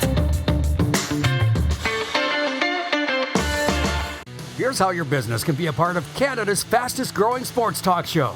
All you have to do is contact us, and we will tell you all about the dynamic and exciting marketing opportunities we have, utilizing a fully integrated 360-degree multi-platform. Imagine your business seen and heard across Canada on Game Plus TV and around the world on the Rod Pedersen Digital Network. You will use one of the most overused expressions in sports. You gotta be kidding me. Get your business involved. Contact the Rod Pedersen Show today. Business owners and marketers. Okay, we know you think we're pretty cool. That's why we want you to share in the coolness factor. Partner with the Rod Pedersen Show and market your business every weekday to sports lovers just like yourself. Take advantage of our many cost-effective commercial and promotional opportunities. Tell the world about your business. Yes, the world. Thanks to Game Plus TV and the Rod Pedersen Digital Network. Contact us today and find out how you can be a part of Canada's fastest growing sports talk show, The Rod Pedersen Show.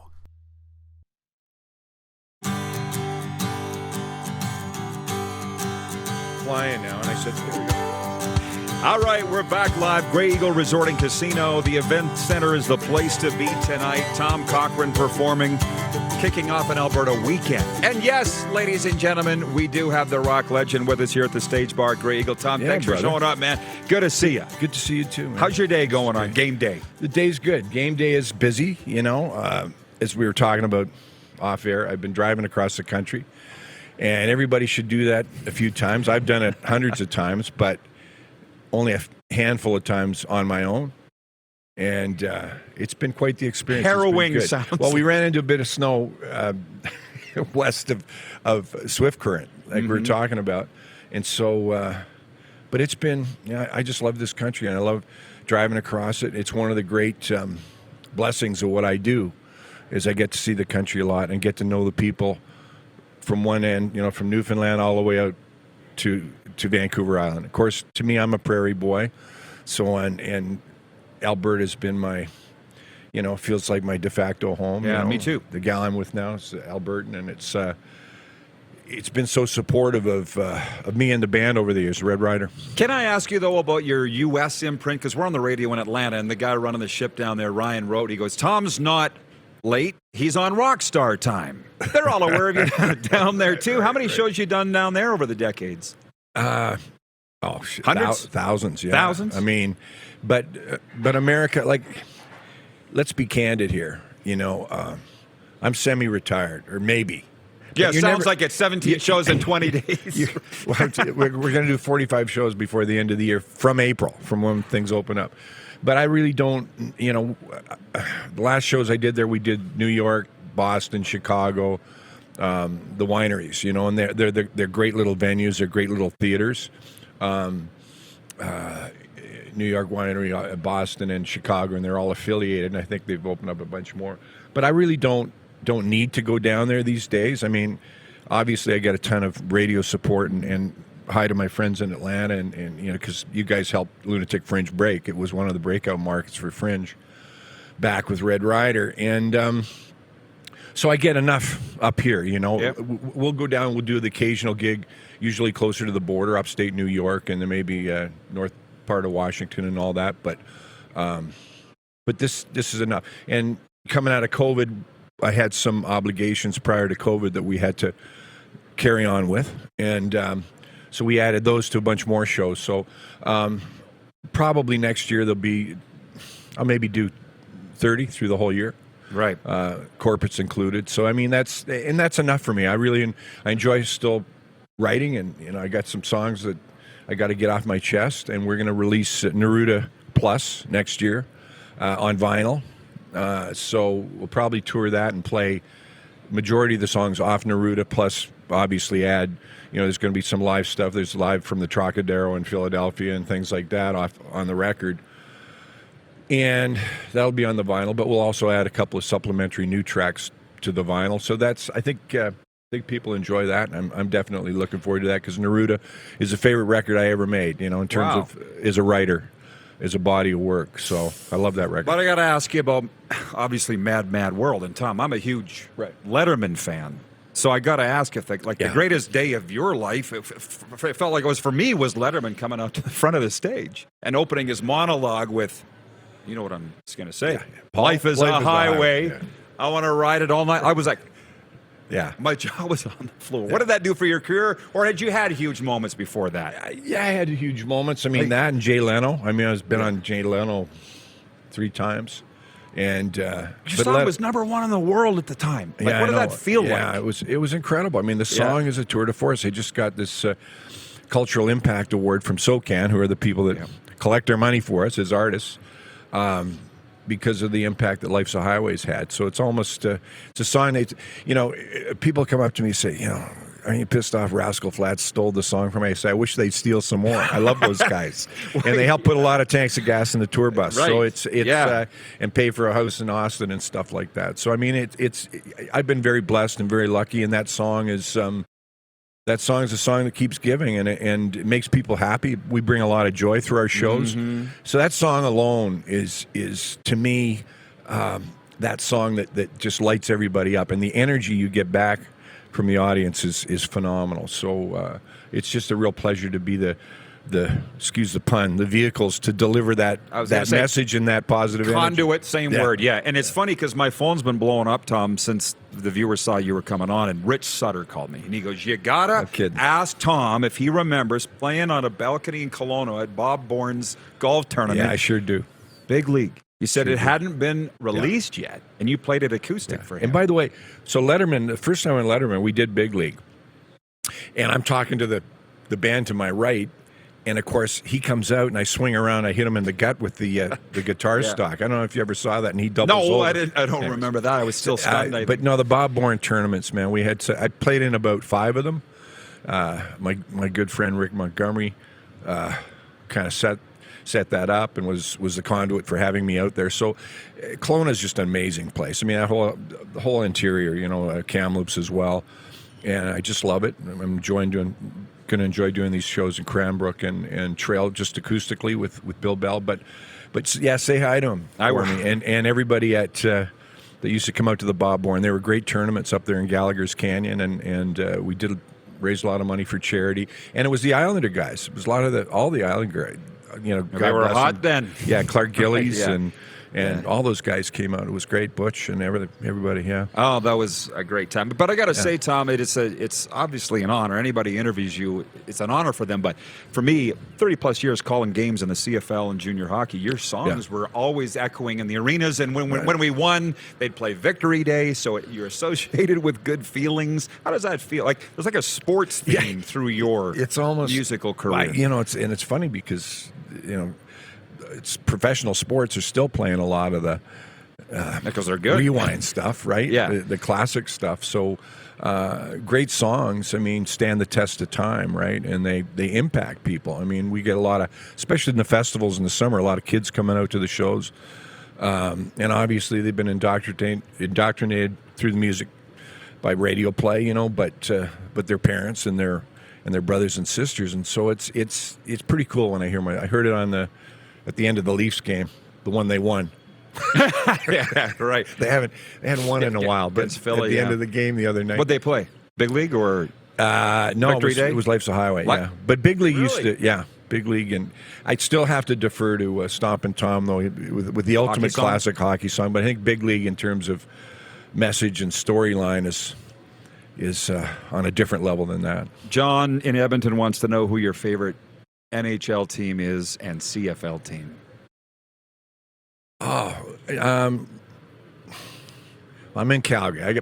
But I'd like to see a Canadian team win the cup. I'm going to try to be diplomatic here, but Oilers are looking really good. That friggin' New Jersey team is amazing. Flying. Just this team. I'm not a New Jersey fan, but they are incredible. Might become one, yeah. They look like a souped up junior world champion team. That's what they looked like the other night playing the Oilers. Flying. And the Oilers played well, but they had a bit of a lapse for 7 seconds there, and that cost them the game. So I'd say the Oilers. I like the Leafs. I mean, I'm a late kind of I joined the bandwagon late with the Leafs, like probably 20 years ago. Okay. And I got to admit, I see Nazem Kadri's a good friend. So I remember his dad telling the story to the Globe and Mail. He's going to the hospital, and he played Big League all the way.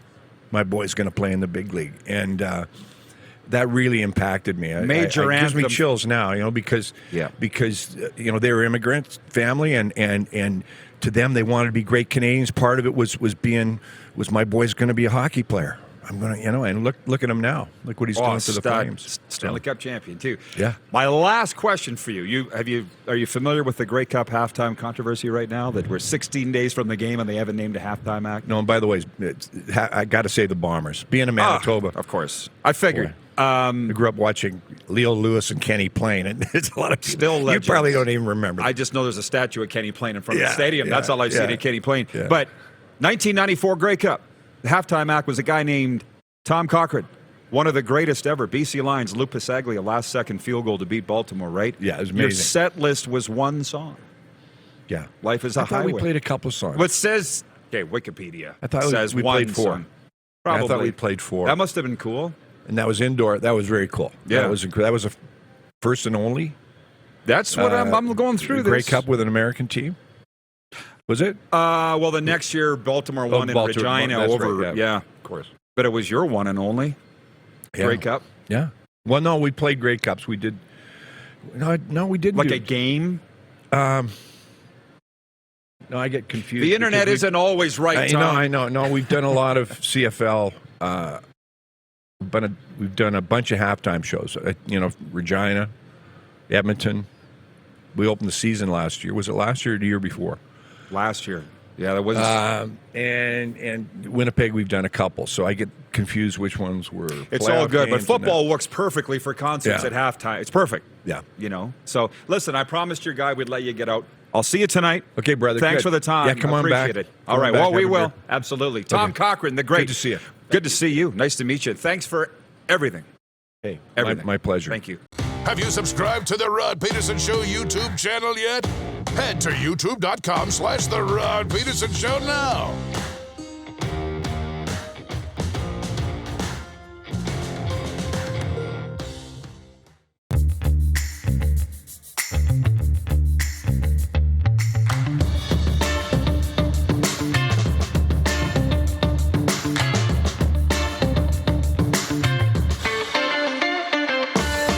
You might not be injured if you slip and fall, or you might injure your back in a way that causes nerve damage or partial loss of mobility. Take safer steps with WorksafeSask.ca. Lot of sun, smoky in the air, that's a lot of pine. Big time, big time, big time, big time.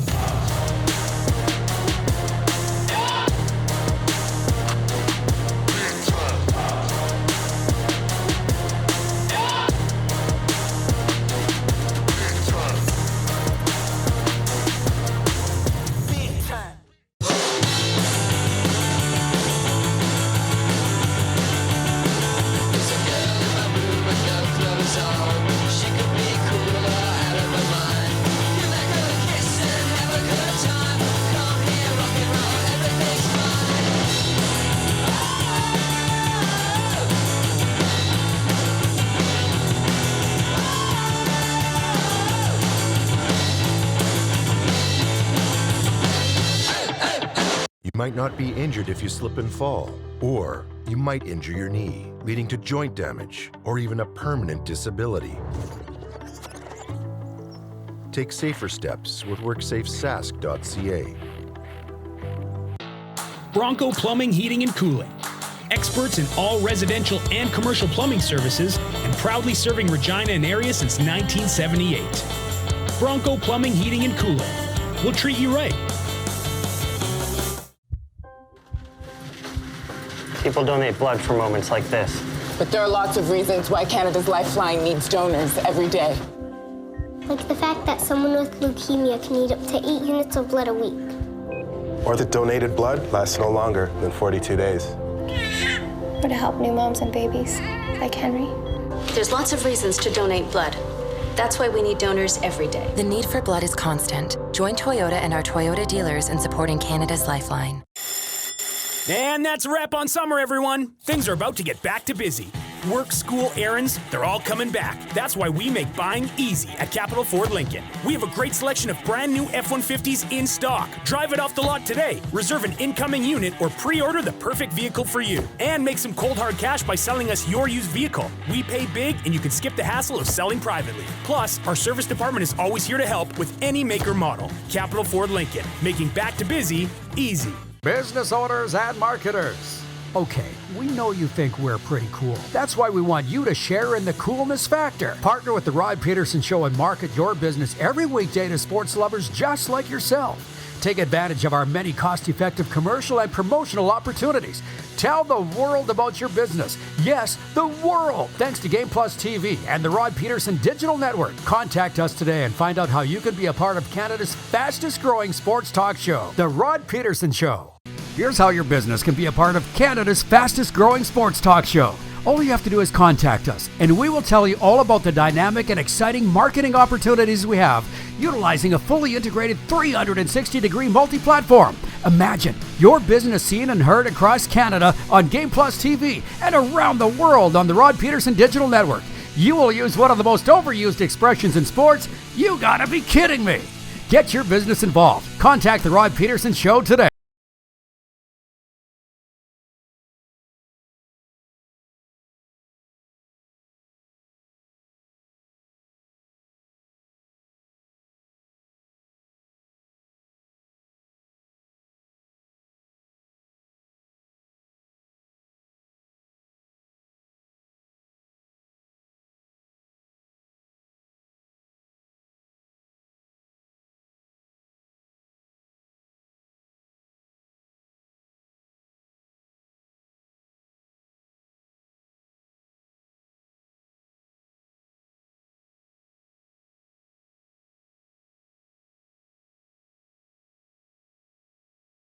My despair, my hatred for Sean Avery got the best of me. And when I saw that he signed in Orlando, it was a chance to finally get what I really wanted. I've challenged him to a boxing match before on Rough and Rowdy with Barstool Sports. He has declined.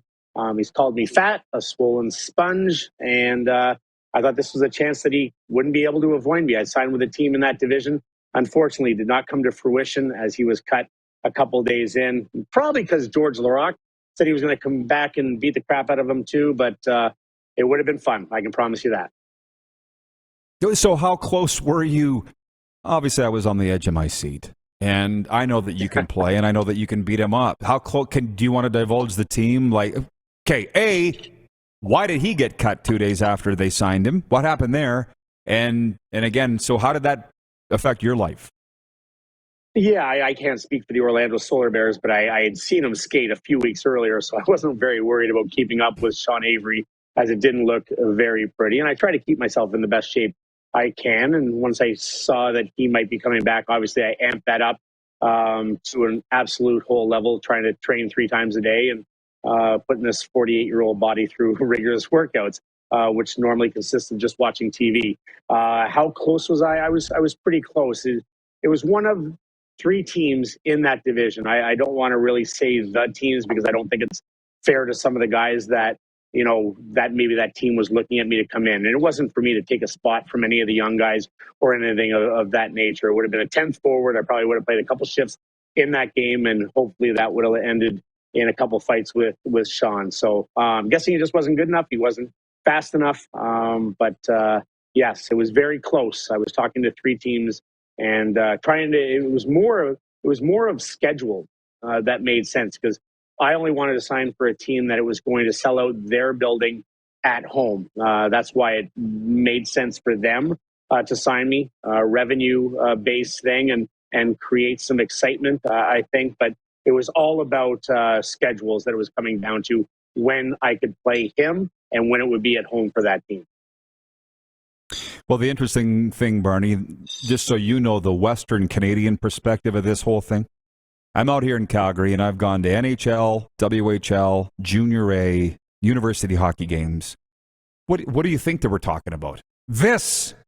And people quite often have said to me, "Do you follow Sean Avery on Twitter? Did you see what he said?" I said, "No, I don't follow Sean Avery. I don't care what Sean Avery has to say." Matthew Barnaby, different story. So I was following it all through what you had going on. So I guess enough about that, other than I guess a lot of people are disappointed because they wanted to see it. Are you disappointed that this didn't happen? I am. Again, there's not many people I dislike in this world, and I've never met Sean Avery, to tell you the truth. I've challenged him when we played. I know a lot of people. I played in Dallas. He played in Dallas. I played in New York. He played in New York. I know a lot of people that, you know, work very hard for their living and have very tough jobs, whether it's trainers, people at the arenas, and just from people that I've heard from that aspect, doesn't treat people very well. And I don't have time for that. And when you don't treat friends of mine, I'm always going to be loyal. And I thought this might have been the chance. And it's funny you say that, because I don't follow Sean Avery on any social media. I don't have time for him, but I was following Orlando Solar Bears and saw that this came across the line. And my girlfriend was actually sleeping right beside me. And I was like patting her head saying, I'm going back to play the East Coast Hockey League. I just said I would sign with anyone in this division to fight Sean Avery. And she woke up and didn't remember anything that I said. And then she said, "Did you say you're going back to play hockey, or did I dream it?" I was like, "No, I I said, I'm going back. She's like, well, let's talk about it a little bit more later. And then we started talking about it. So yes, it's all done. It's not going to come to fruition. But certainly it wasn't exciting and fun. And the most favorite thing I had from those couple days was seeing fans, engaged, but also players that I played with, players that I played against, referees, just all with their hatred for Sean Avery. So that made it even more special. Well, at least you know how loved you are, Barney, and confirmed how hated he is. He felt sorry for Mike Riley last night. Walking off the field, he looked so disappointed. The show's over, Lynch. And hurt. Oh, is it? Okay. Stop talking football. Oh.